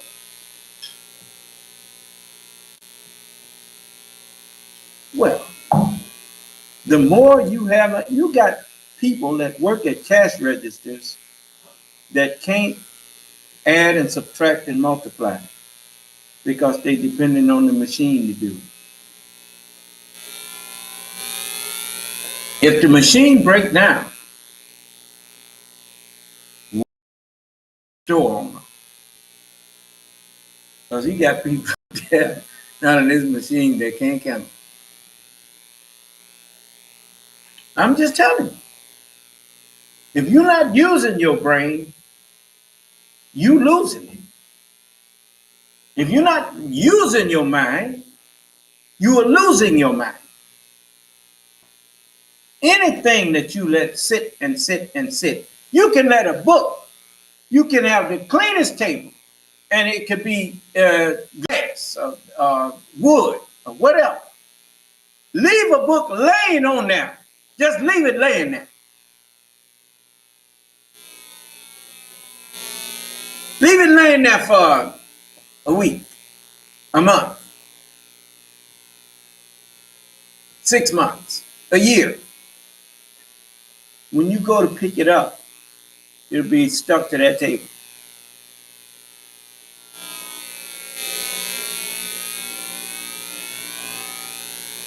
You leave it closed. A new book, leave it closed. When you go to open it, the pages will be stuck together.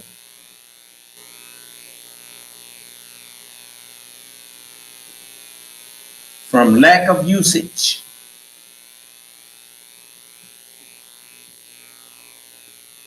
So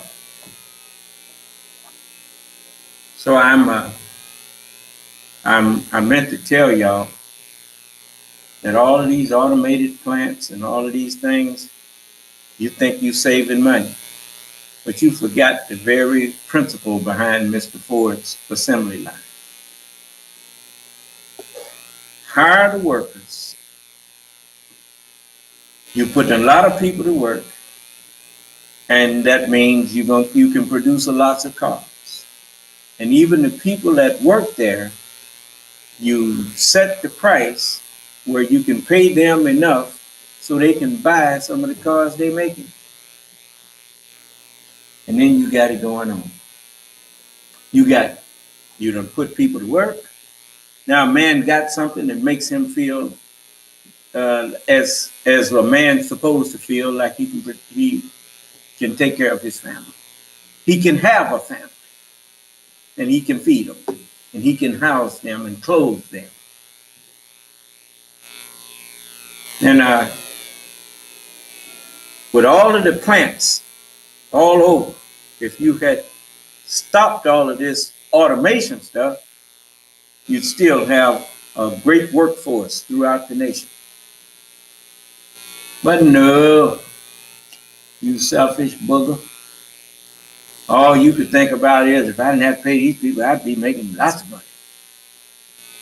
You're backwards. What is the point of making all of that stuff if you put everybody out of a job that could afford to buy it? You about dumb as a bag of names. So anyway, you go ahead with your jailhouse logic.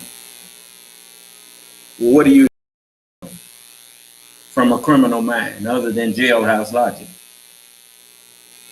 He can't see past the tip of his nose.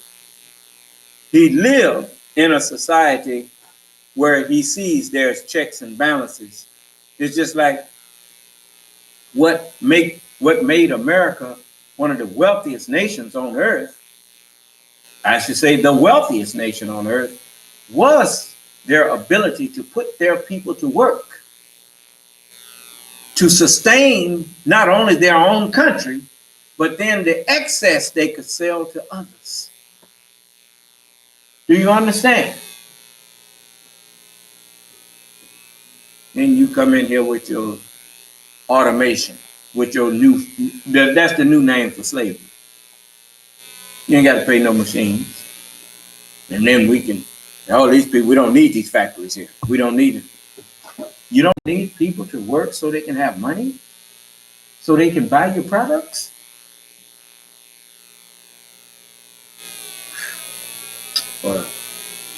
Anyway, listen to what the messenger says here. We call good Christian, but they just don't know how to be a good Christian because they don't know the truth. We are the best Christians on earth. Christian means to be crystallized into one. So if you go by the meaning, the Muslim is really a good Christian. We are one. And my beloved brothers and sisters of the church, I am certainly happy to see you bold enough to come in that door and learn what Christianity is and learn what Islam is. You was made a Christian, but you were born a Muslim. We were created Muslim. From the very beginning, our Father, who created the heavens and the earth, was a Muslim. And we that is from him is Muslims by nature. How do you know that's true? According to the Holy Bible in Ecclesiastes, the 12th chapter and the 13th verse, it says, "Then let us hear the conclusion of the whole commandments. For this is the whole duty of man." Well, if fearing God and keeping his commandments is the whole duty of us, that's just another way of saying that's the whole purpose for us being created and made, is to submit to God's will. We was born a Muslim. And even again, since falsehood can neither be it cannot create, nor can it reproduce. When you look at a thing that exists, it was created and then reproduced in material. You notice, the minute you start questioning Christianity, you start to see that Christianity is a lie. It's not something that is based upon truth. It's based upon lie. The very foundation of it is the claim that the murder of a righteous man is somehow supposed to eradicate our sins. That's a lie. But it's an extravagant lie. So they mix it all up into a long story and to help you buy it. You know, con men always have to make it a whole long story to confuse you see. But as Jesus said, that's what Jesus told us. Except a man be born again, he cannot see the kingdom of God. You was made a Christian. You was born a Muslim. Do you understand? There ain't no such thing as no born again Christian. What do you mean? To be born again is to be reproduced. You can't reproduce that which did not exist in the first place. So, everything that is reproduced is something that has been brought into existence by the truth. Christianity has not been brought, none of your religions was brought into existence by truth. It's all stuff that you made up, your delusions. So we here to argue with you if that's what you want to do. I'll be glad to argue with you about it. The messenger didn't have time to argue with you. But that's what I'm here for, to argue with you in the best manner. Therefore, you don't join Islam to become a Muslim. You just come on back to Islam and what you were created to be. The Holy Quran said, we are that which by nature we were created. The church can't tell you that. You are a Christian by nature. They can't do it. They tell you that you are a Christian by faith and hopes. But you are born a righteous person. Muslim means a righteous person. Well, I guess I have talked enough. And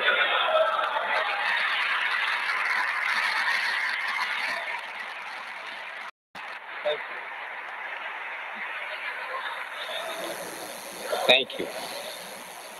We want you to remember, speak with us every time that we call on you to do so.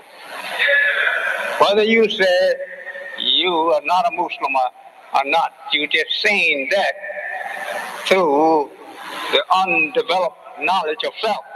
You were created a Muslim. Mind in Christianity that exceeds us. Nothing but evil.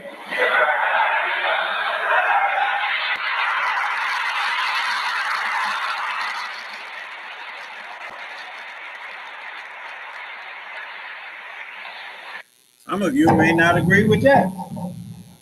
Come on in here. Produce your student. Now, I'm the Honorable Elijah Muhammad's product. His. And if you think I won't treat your champion with respect, I'll let your champion be the host and tell me when I can speak. And then you won't be able to say that I wouldn't let him speak. Or her. You know, I know y'all. So, see, I done took your excuses away.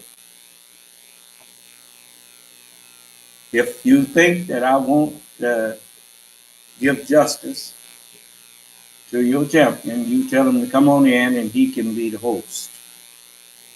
And I will be his guest in this forum. He can use this forum, and then he and I will talk, and he can tell me when I can speak. And I'll treat him like I would if I was going to his house.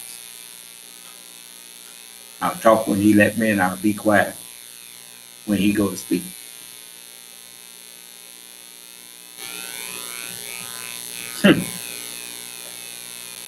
Shut your mouth, didn't you? So, let's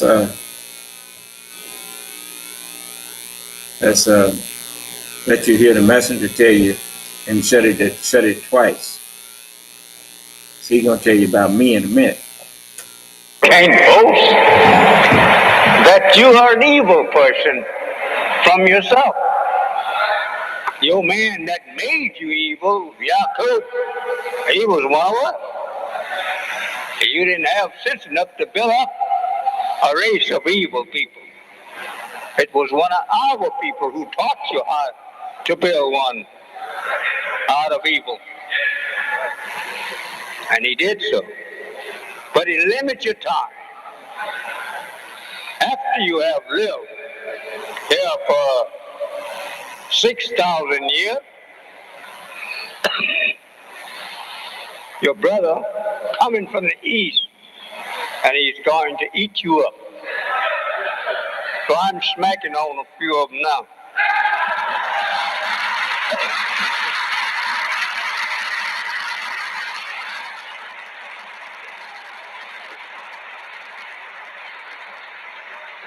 You remember in 2010, Space Odyssey? The spiritual knowledge is brother to the physical or natural knowledge. And you notice the spiritual knowledge now is consuming the natural knowledge. See how it consumed everything that you thought you had to offer? I took it in, and then I made it a part of me. And now I'm whooping you with it. Well, it's the truth. I take all of the knowledge that you have, and I make it part of my mind. You can't do that. You can't take what I have unless I give you what I have. But I can take what you have. Yes.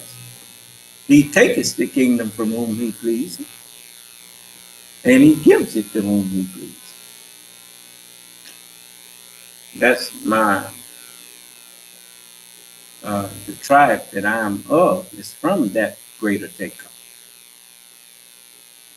That's what Shabazz means. It means the greater taker. See? And that's who the book was talking about. He taketh the kingdom from whom he pleases.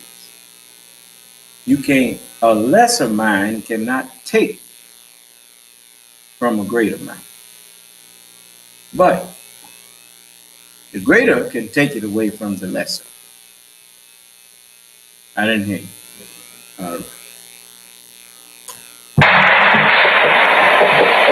I love black people. I love black people.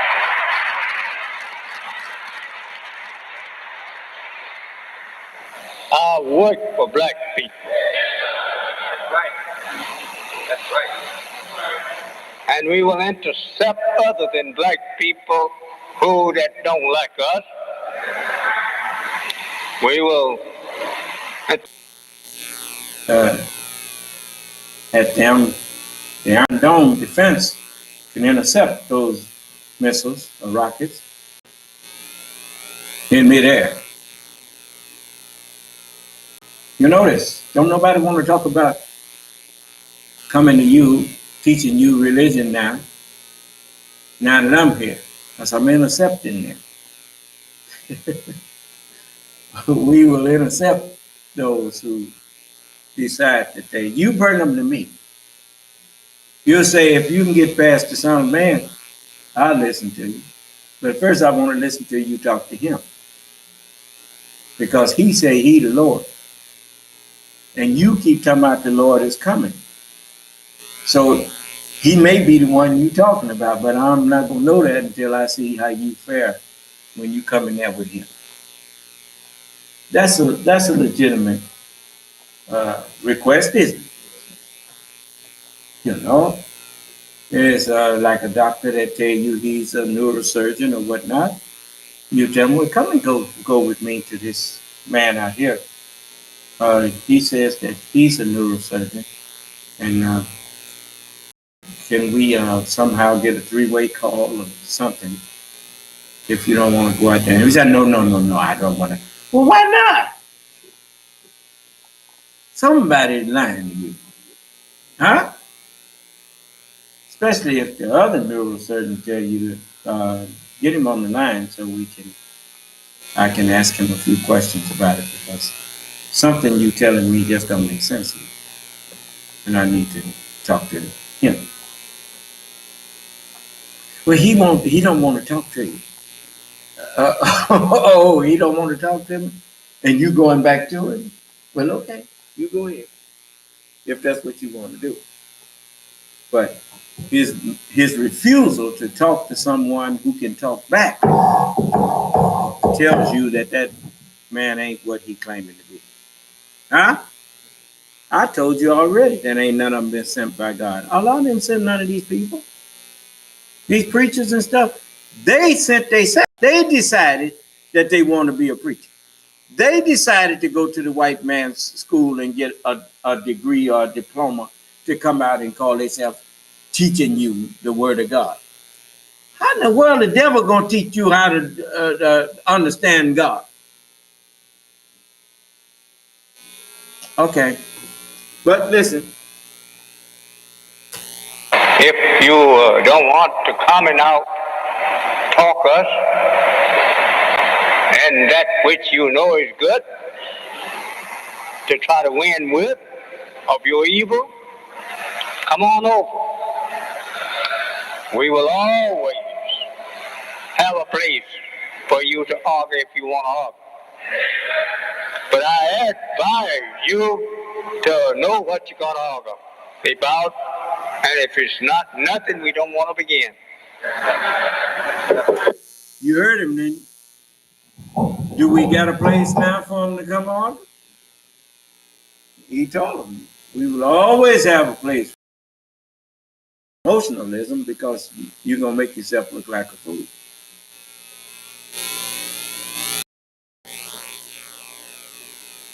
Just like that dummy that used to come in.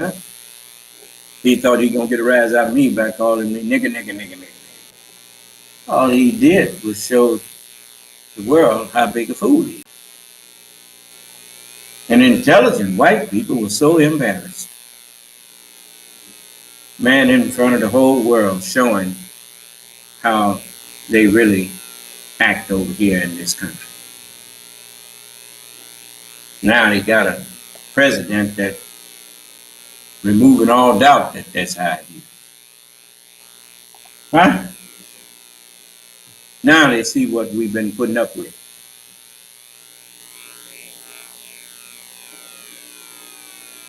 As if we was teaching hatred against white people. They getting a chance to see them in the raw now. Huh? We told you they were devils. We made them. We ought to know what we made them.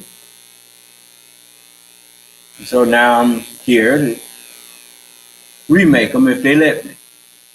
If they don't let me, I'm not begging them.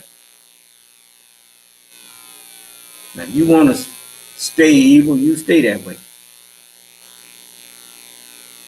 But I tell you this, it ain't going to work for you no more. You in my day now. You see how all their little evil is falling back on them now?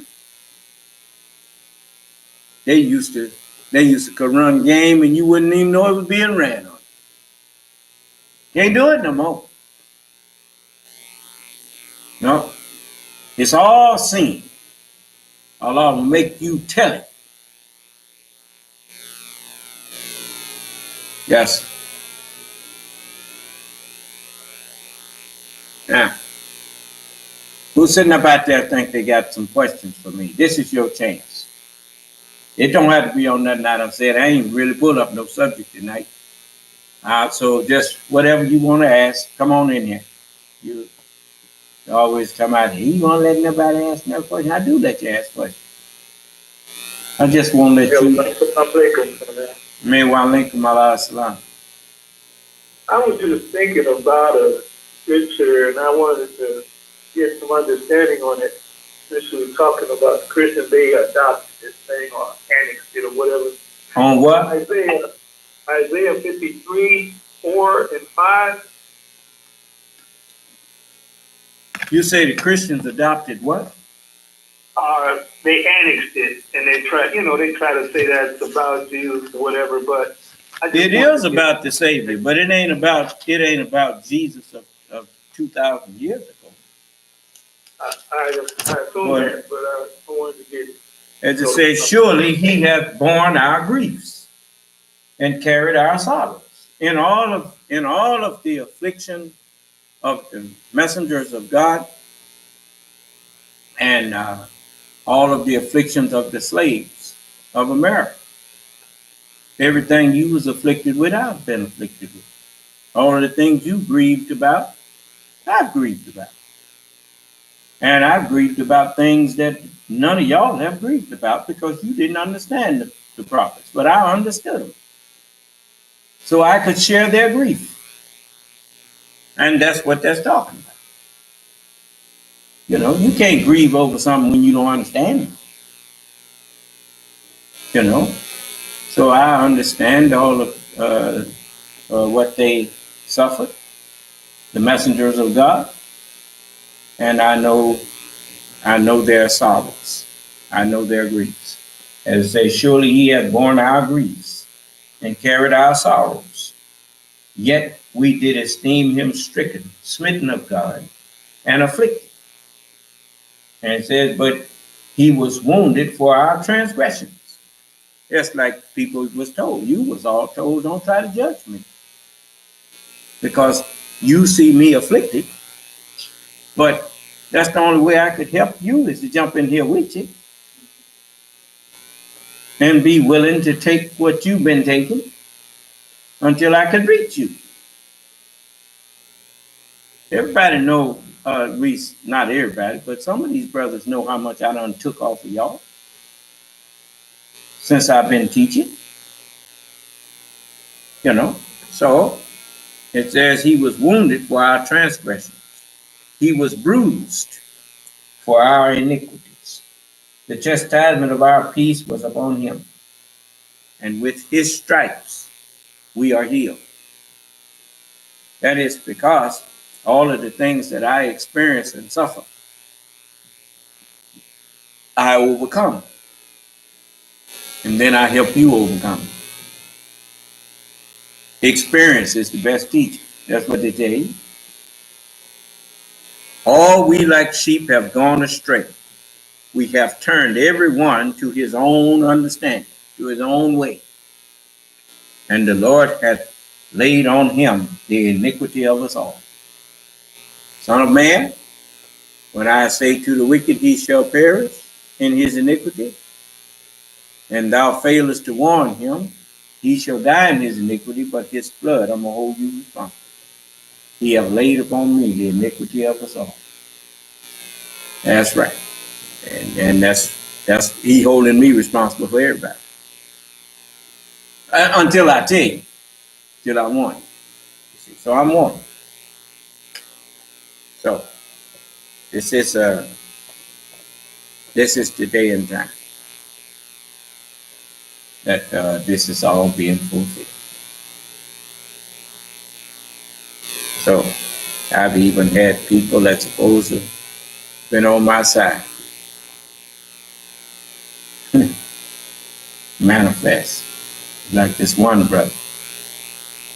If a rookie knew that he could have taken an unjust judge, a case out of that unjust judge's authority, certainly if a rookie knew that, then someone who was a veteran should have known it too. But he let me suffer it anyway. So that's all right. I know one thing.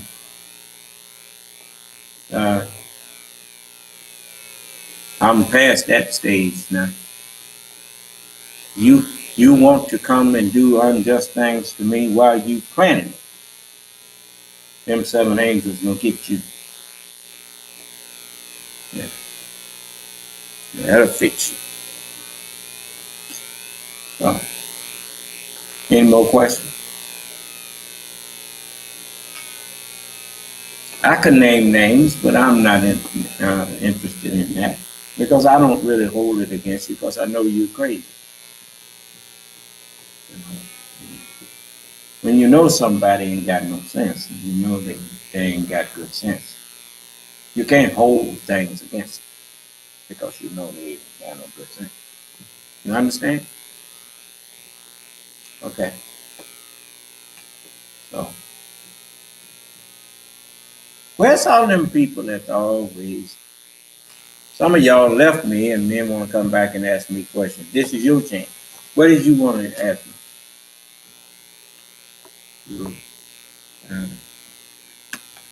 Whole thing. I pity you. You was in the light and you went back into darkness.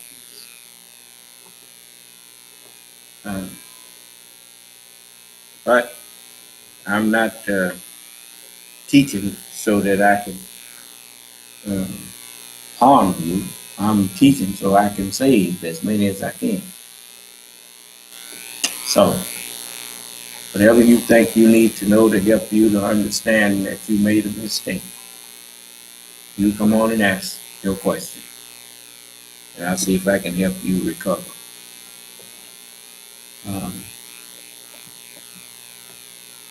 But, you know, when you entertain the wrong kind of thoughts about me, who hadn't did you an Adam's weight of evil, I ain't did no evil to you.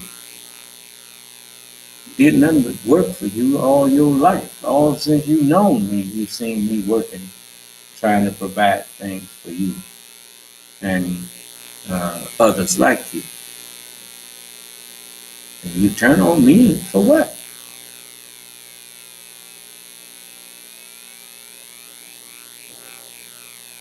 You are.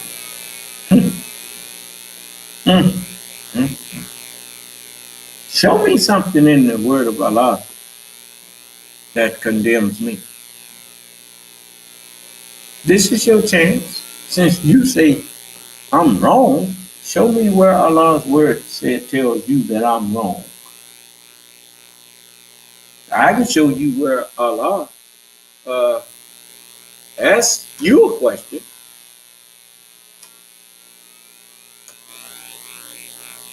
Let me see here.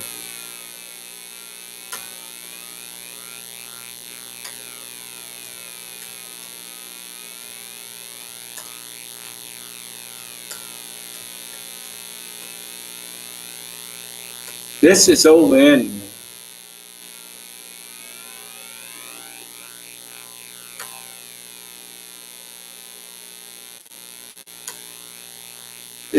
in the book of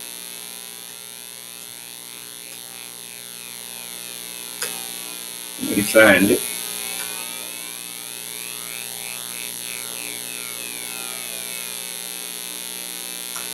If I can find the right words to search the parameter of it.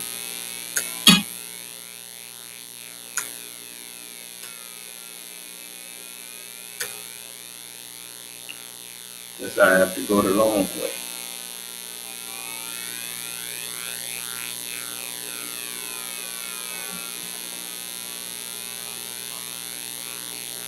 Come man.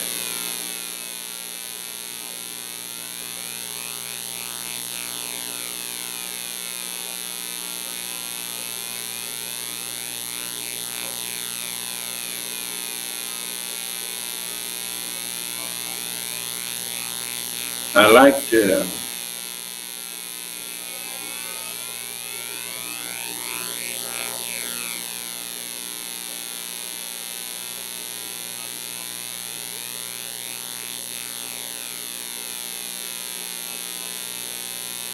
to show you these things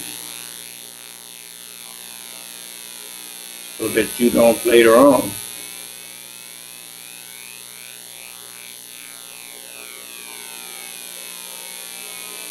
accuse me.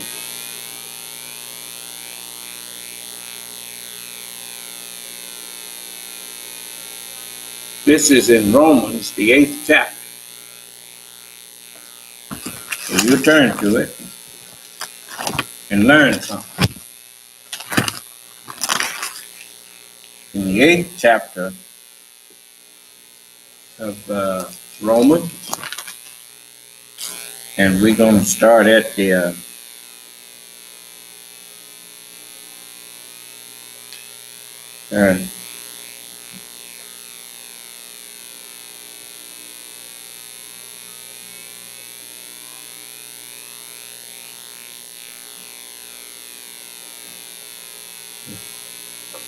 let's start at the 28th verse. We got time to read that much. And we know that all things work together for good to them that love God, to them who are the called according to his purpose. Everything that Allah did was for a purpose. He made the devil for a purpose. It says he made the prophets for a purpose. And it says, for whom he did foreknow, he also did predestinate to be conformed to the image of his Son, that he might be the firstborn among many brethren. Yes. All of the messengers of God were examples for me. And they were me in another stage of growth and development, when me is the mind that's addressing you. Do you understand? Like the stages that you went through before you got in the form that you are now.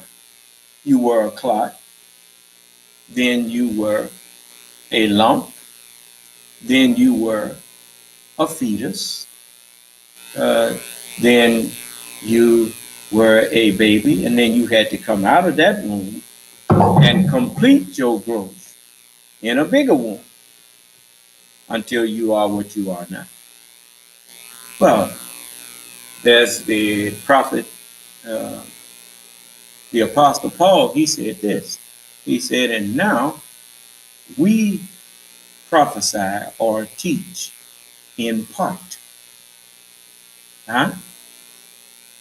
And I was a part before I was a whole, he said. Do you understand? So Jesus brought a part. You notice the Bible has 66 parts, right? So it says, moreover, whom he did predestinate, them he also called, and whom he called, them he also justified. You notice, I'm now, when you justify someone, you verify and you uphold them. Huh? You see, I'm verifying that which the prophets taught you. And whom he justified, them he also glorified. O Jesus, I will cause thee to die and glorify thee in my presence and make thee free of what they say and what they do. I can't claim Jesus led you to this because Jesus ain't him. So, and it says, what shall we then say to these things? If God be for us, who can be against us? He that spared not his own son, but delivered him up for us all, how shall he not with him also freely give us understanding of all things? Well, all things was delivered unto me, and I was delivered unto all people, and I'm freely given all people the understanding of all of the things in the Holy Scripture. Do you understand? And it says, who shall lay anything to the charge of God's elect? It is God that justifies. So, Allah said, behold my servant whom I uphold. Behold my just one whom I justify. Now, what you want to charge me with?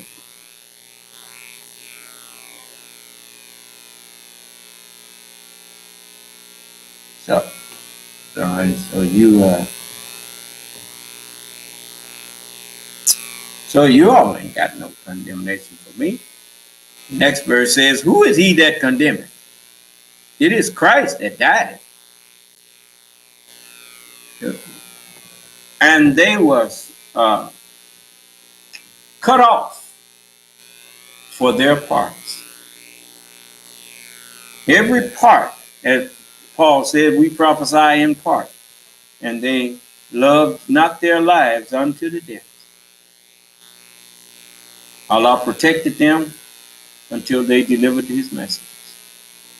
Then he let this world, the wicked of this world, attack.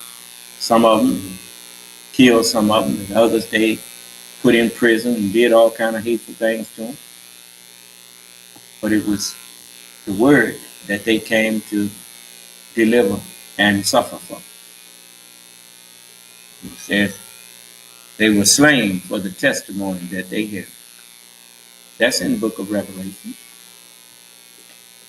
It says, it is Christ that died. Yeah, rather, that is risen again.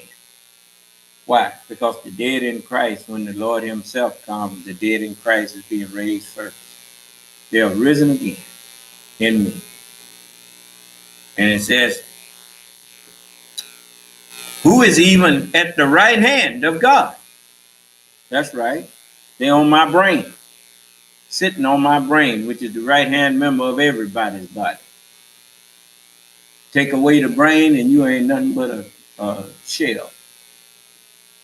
You are a vegetable. So, who also maketh intercession for us. All of the messengers of God, when I remember what they taught, it makes me to remember to be merciful to you. They make intercession for you. Who shall separate us from the love of Christ? Shall tribulation or distress or persecution or famine or nakedness or peril or sword? As it is written, for thy sake we are killed all the day long. We are accounted as sheep for the slaughter. That's why people come up to me talking crazy to me, because they got away with it, doing it to the prophets for so long that they think they can just do anything to a man of God. They forgot that I said, vengeance is mine, and I will repay.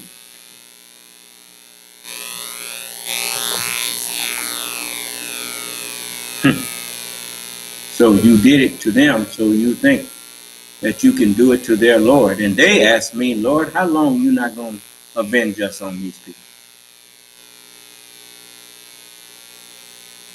You in the day of avenging now. And I'm the avenger.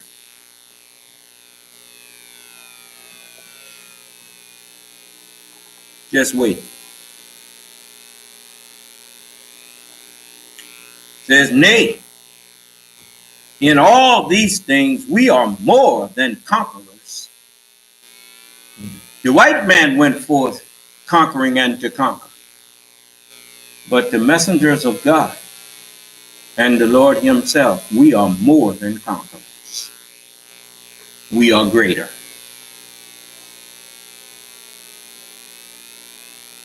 Through him that loved us.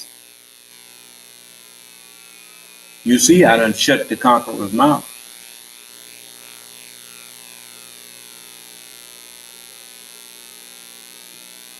So, for I am persuaded, though neither death, nor life, nor angels, nor principalities, nor powers, nor things present, nor things to come, nor prophecies, nor height, nor depth, nor any other creature shall be able to separate us from the love of God, which is in Christ, our Lord. You see? So, should have been the Lord and his Christ. That's the way it should have been put. Because we have shown you through our actions our love for you. And all of the things that this world did to us through you and through its rule has not separated us from offering you salvation, which is our love for you. We have found out that all human beings are brothers, flesh of each other's flesh, and blood of each other's blood, and bone of each other's bone. Well, okay. Well, then, a Muslim loves for his brother what he loves for himself. And you just can't separate a Muslim from loving his brother,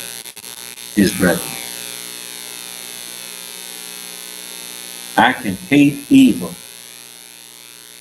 like a doctor can hate cancer and its victim.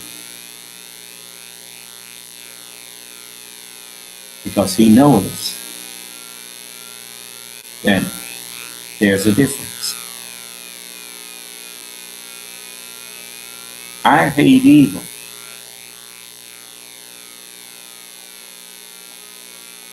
And I can love and spare the one that has fallen victim to that evil mind and is now being conducted to do evil, knowing that the body has no choice in it.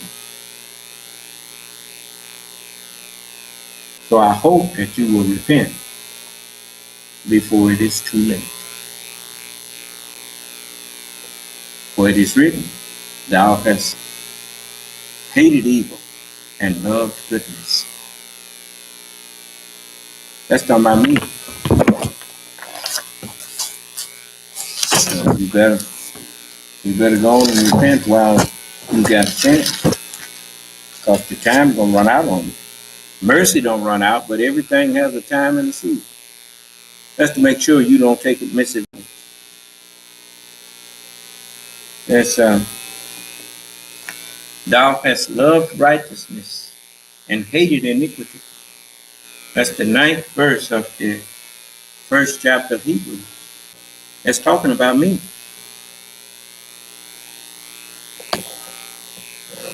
Thou hast loved righteousness and hated iniquity. Therefore God, even thy God, hath anointed thee with the oil of gladness above all of thy fellows, above all of the prophets and messengers. But to which of them sit on my right hand till I make your enemies your footstool? He never said that to nobody but me. He ain't never told no angel that thou art my son, and this day have I begotten thee. He said that to nobody but me.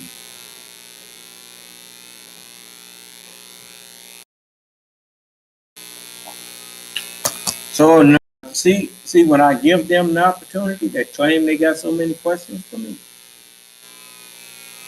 You see what happened?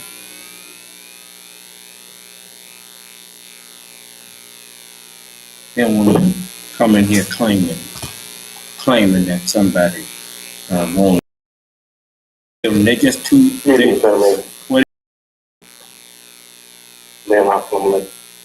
May wa alaikum ala salam. You wait until I got 5 minutes to go off, and then you want to ask me something. What's that about? I had called in at the beginning of the meeting. Well, I mean, you if you called in at the beginning, I gave you a chance to ask questions.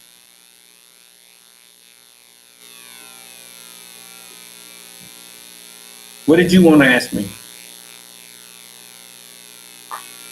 Yes, I wanted to know if you could share some understanding on, because I'm listening to David in 1973, and reading a message to the black man, and the Honorable Elijah Muhammad referred to Master Prophet Muhammad as the Son of Man, and he said that in the scriptures when he prophesied the enlightenment that would come from the east to the west, we're talking about the Son of Man that was Master Prophet Muhammad, and I wanted to know if you share some understanding on. Actually, the messenger didn't go into that the lightning come out the east and shine to the west. No, he did call Master Farad Muhammad the Son of Man. And Master Farad Muhammad very well had to have in his head the knowledge that is called Son of Man. Otherwise, he could not have taught the black man, which is myself, the knowledge of myself. But when the messenger called him that, he told the messenger, don't tell nobody. He said, until after I'm gone. And in the theology of time, the messenger also said that he said, you can say whatever you want about me after I'm gone, but right now, you be quiet. He told them to be quiet about it because he knew us. The minute if he had told people I'm God, there'd been people just like you and others who would want to test him. And the book says, thou shalt not test the Lord thy God. So the teachings that Master Farad Muhammad was the Son of Man. He was, as the book called me, one like unto him. As the messenger said, it is not that Allah God will remain among us in person, but he raises up one just like himself, having the same idea. That's over there in the book of Revelation. It says in the first chapter, it says, and I beheld one like unto the Son of Man. That's the first chapter of Revelation, around the either first or second chapter.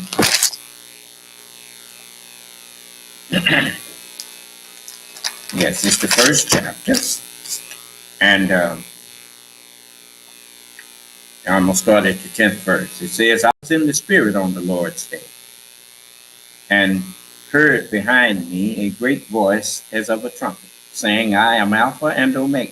That's me, the first and the last. I'm the first man, Adam, which is the natural mind, and I'm the last man, Adam. I'm a compilation, a mixture of both.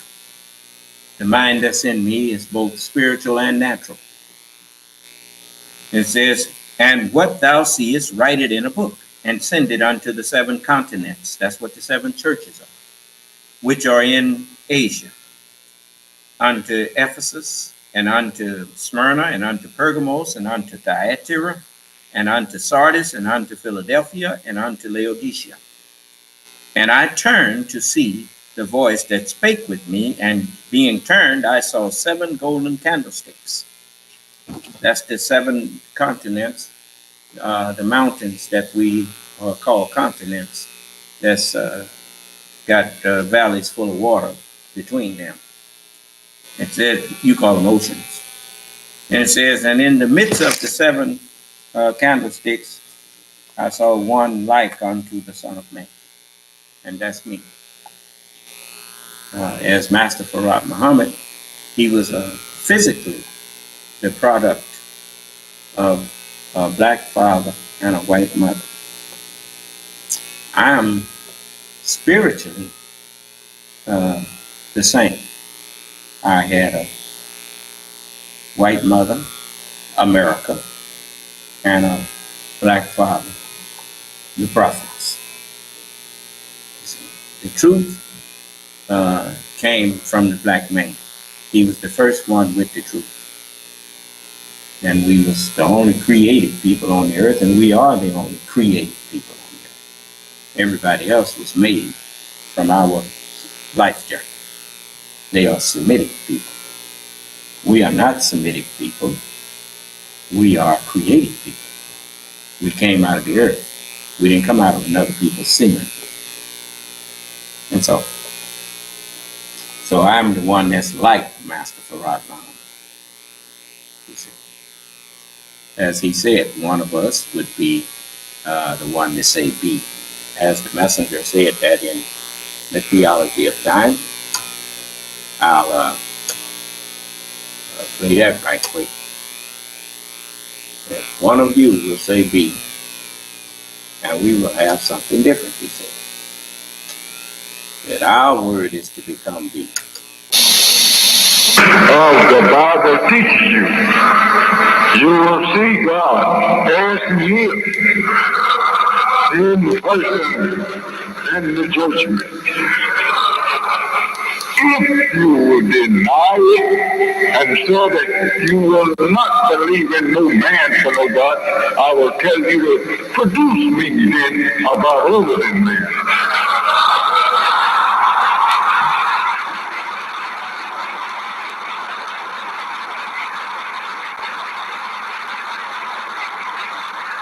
Everything that man desires, man prepares it in truth.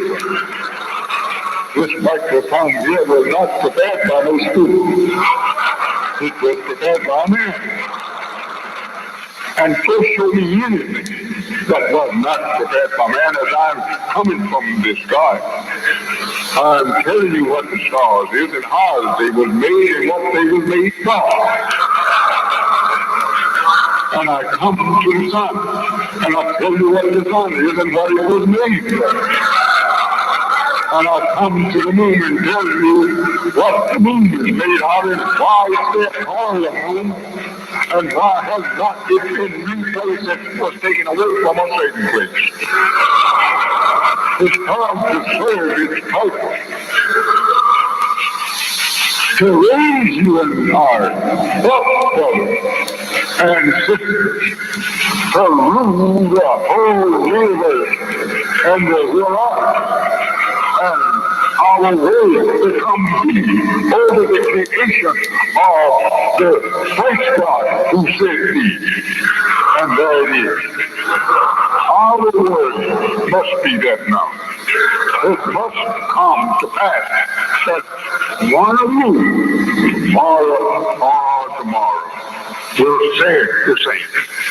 Come to pass that one of you, tomorrow or tomorrow, will say the same, and we'll have something different.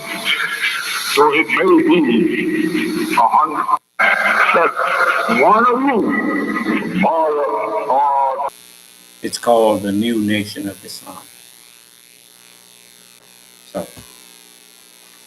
So now, this is something that I have been teaching for a long time. I didn't just start teaching that. It's not my fault if y'all don't believe it. But you can't use the teachings against me. So you who following somebody else, you are being misled. So, what is it?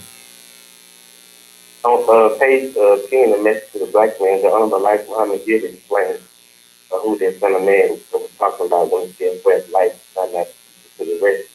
And he said in message to the black man on page 10 that son of man who came out to the rest was talking about the great Mahdi master from Muhammad. Well, then, if you want to keep going to think that Master Farad Muhammad is supposed to do something for you, well, you do that.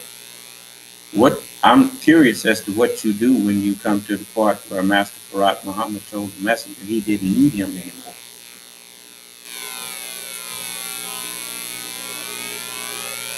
He told Master Farad Muhammad he didn't need him anymore because Master Muhammad made the Honorable Elijah Muhammad into himself.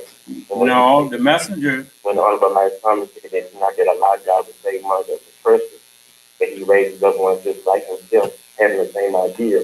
Then after that, the Honorable Elijah Muhammad said that this is the little boy that's talking to you now.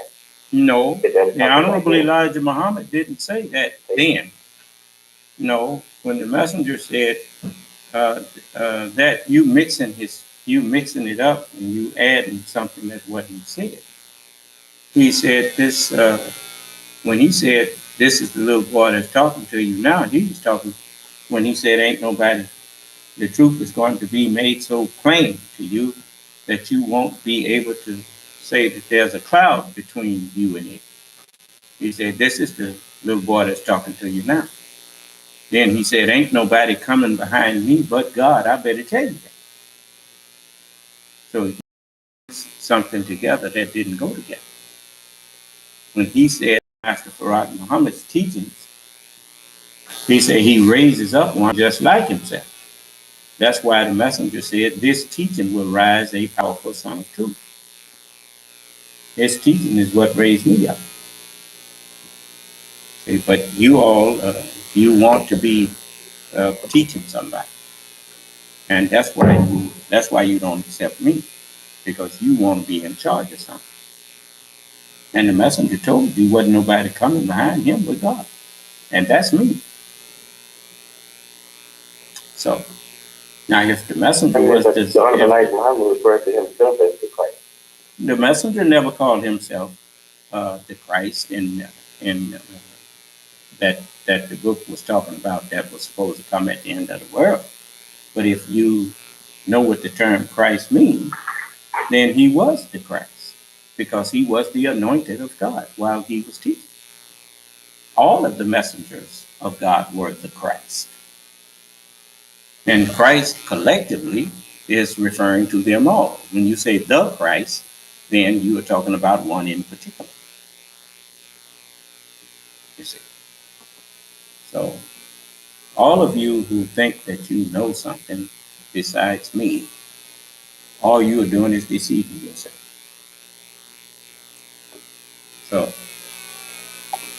and so, I have to take by hearing what the Honorable Elijah Muhammad refers to himself as Christ, that is God in flesh. I have a tape with him saying he was the Christ too. And I just explained to you that he was the anointed one of God. So what are you arguing that for? Because he said that he was the Christ that the scriptures referred to as God in flesh or God incarnate. No, he didn't. No, he didn't say that. Otherwise, he would have been contradicting himself to say ain't nobody coming behind him but God. I mean, you can't have it both ways. You can't say that he was Elijah that was prophesied to come and then say he's the Lord. Well, he can't be both. He either come before the Lord or he uh, or he the Lord, but he can't be both.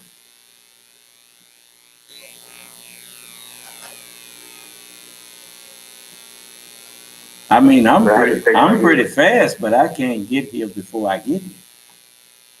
You know, I mean, that just don't work.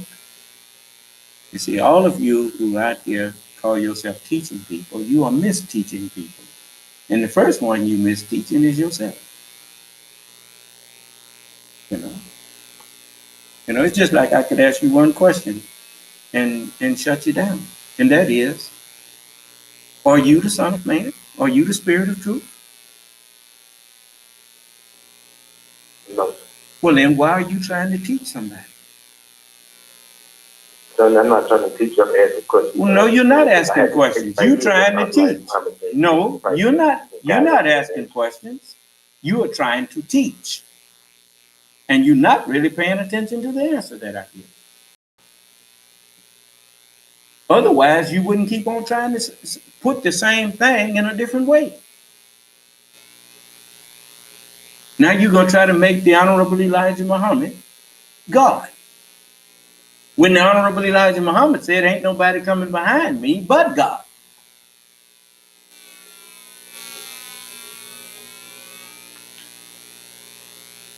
So, you know, I mean. Can I play the tape for you when he said that? Well, he said what?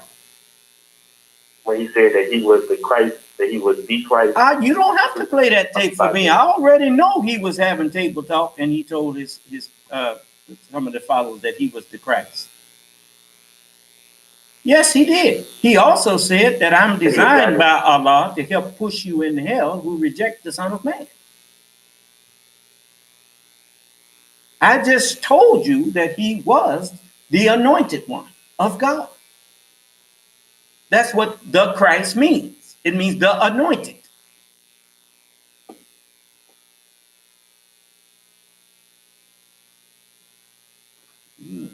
So he also said that he was God in flesh, and I have the tape right here. Well, he was God in the flesh. All of the messengers of God were God in the flesh. That's why it's written that as you did it to the least of those my brothers, you did it to me. That don't change the fact that they was not the Lord.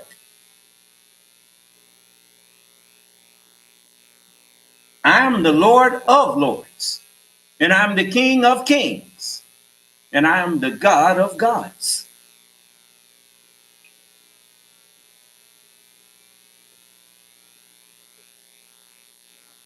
And there was a time. Muhammad said that they were talking about Master Prophet Muhammad. Well, you can say what you think he thought he meant by that. You can think you thought if he had really thought that Master Farad Muhammad was that God that the book talks about coming as the Lord who would judge the world, he would not have said that he didn't expect him to return.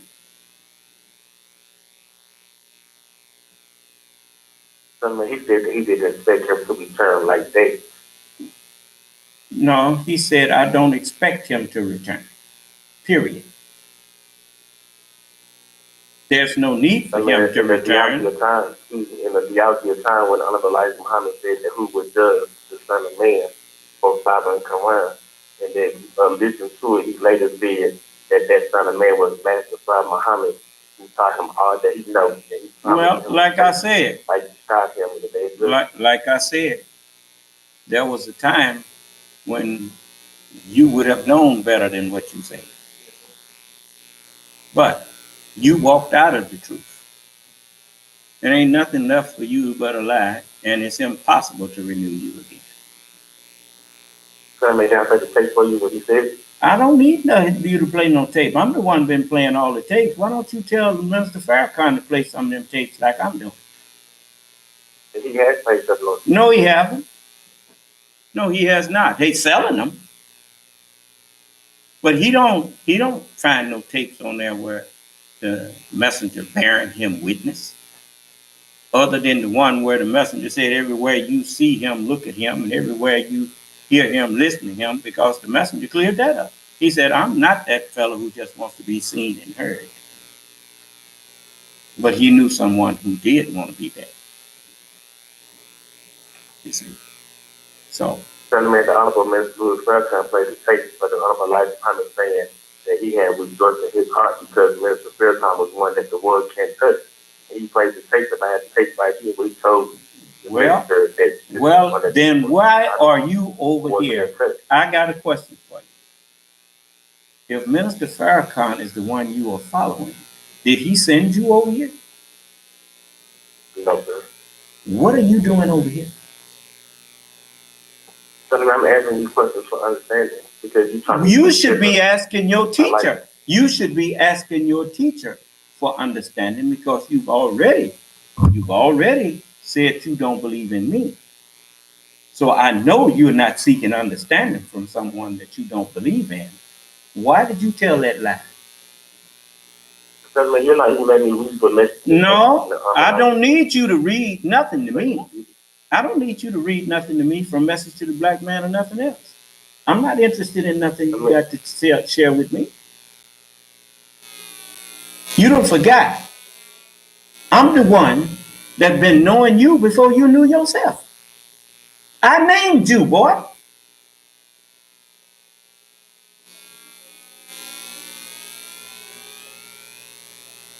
Hadn't been for me, you wouldn't even be in the world.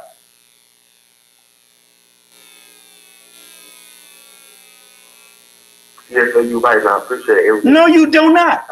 You stopped appreciating me the minute you turned your back on me. Now you get on back over there with Minister Farrakhan. So and stay out of my meetings. Like you get yourself on back over there to Minister Farrakhan and you stay out of my meetings. But you're not even letting me say the tape. You ain't got nothing else to say to me. You ain't got nothing else to say to me. Get on over there and follow the man you say you follow. That should make you happy. That I'm not trying to stop you from following Minister Farrakhan. But you're stopping my parents from having communication when you treat me like no, I'm not. They don't want it. If you know your parents well enough to know that they do what they choose to do. Just like everybody else that's in the new nation of Islam. We do not go along with hypocrisy. Now, if you chose to walk out of here, then keep stepping. So, but you didn't treat your daughters like they when they left the nation. I'm the only person that left the nation. What did you say? You say I didn't treat my what? I'll be pretty different. You say I didn't do what? I said you didn't treat your daughters like that. I'm the only person that left. My daughters is back here with me. What are you talking about? I said you didn't treat your daughters. If my daughter walk off tomorrow, she can stay gone. I'm not no hypocrite. It's just like you. Are you aware how this makes you look? Here you walked off from us. And now you want to make us the heavy that we won't talk to you or whatever. I mean, why do you even want to talk to us? Because y'all raised me, y'all taught me, I'm supposed to be faithful to brothers. If you're not gonna twist this. You're not gonna twist this. You showed disrespect when you walked out.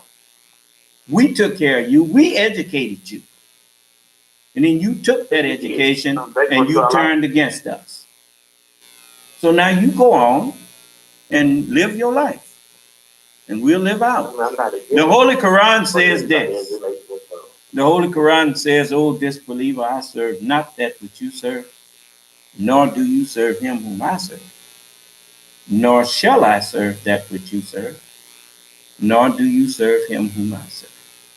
For you is your recompense, and for me is my recompense." So if you go on, and I mean, I'm not chasing you. I'm not trying to run you down and tell you to turn around and all that. I don't do that with nobody that leaves me. That's why I don't understand what you was talking about my daughters. I ain't ran after none of them. And I would not run after nobody who turned their back on me.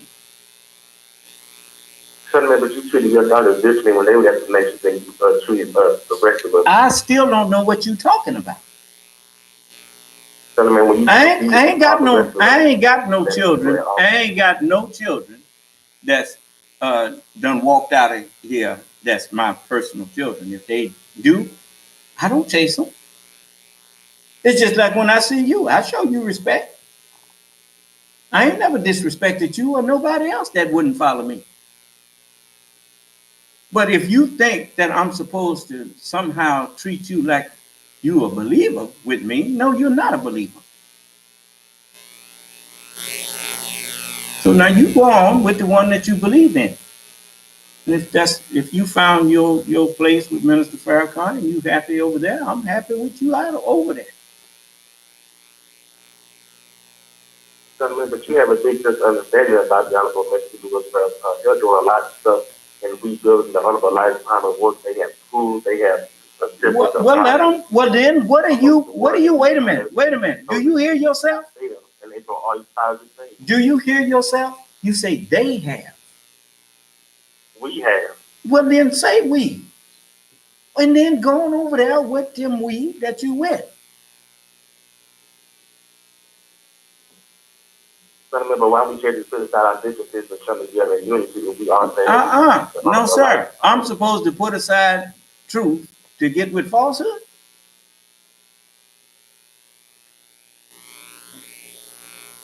Why would you be willing to do that? Well, you want me to throw away what I'm teaching and throw away what I'm doing to get with y'all to do what? Scientology? No, sir. Maybe Honorable Minister Louis Farrakhan has been going all across the country for 60+ years and teaching people of the teachings of the Honorable Elijah Muhammad. I had met the leaders who was here. Minister Farrakhan have not been. Just a minute. No, Minister Farrakhan has not been teaching the teachings of the Honorable Elijah Muhammad. Minister Farrakhan have been teaching the teachings of Minister Farrakhan. That's what's meant in the Holy Quran when it says, "Oh Jesus, I will cause thee to die and make thee free of what they do." No, the Honorable Elijah Muhammad, you can't put his name on what Minister Farrakhan teaches. No. It's just like the Honorable Elijah Muhammad. The Honorable Elijah Muhammad didn't tell you that he was teaching Master Farad Muhammad's teachings. The Honorable Elijah Muhammad was teaching his teachings. And as he said, leave my teachings alone and stop putting your no good additions to it.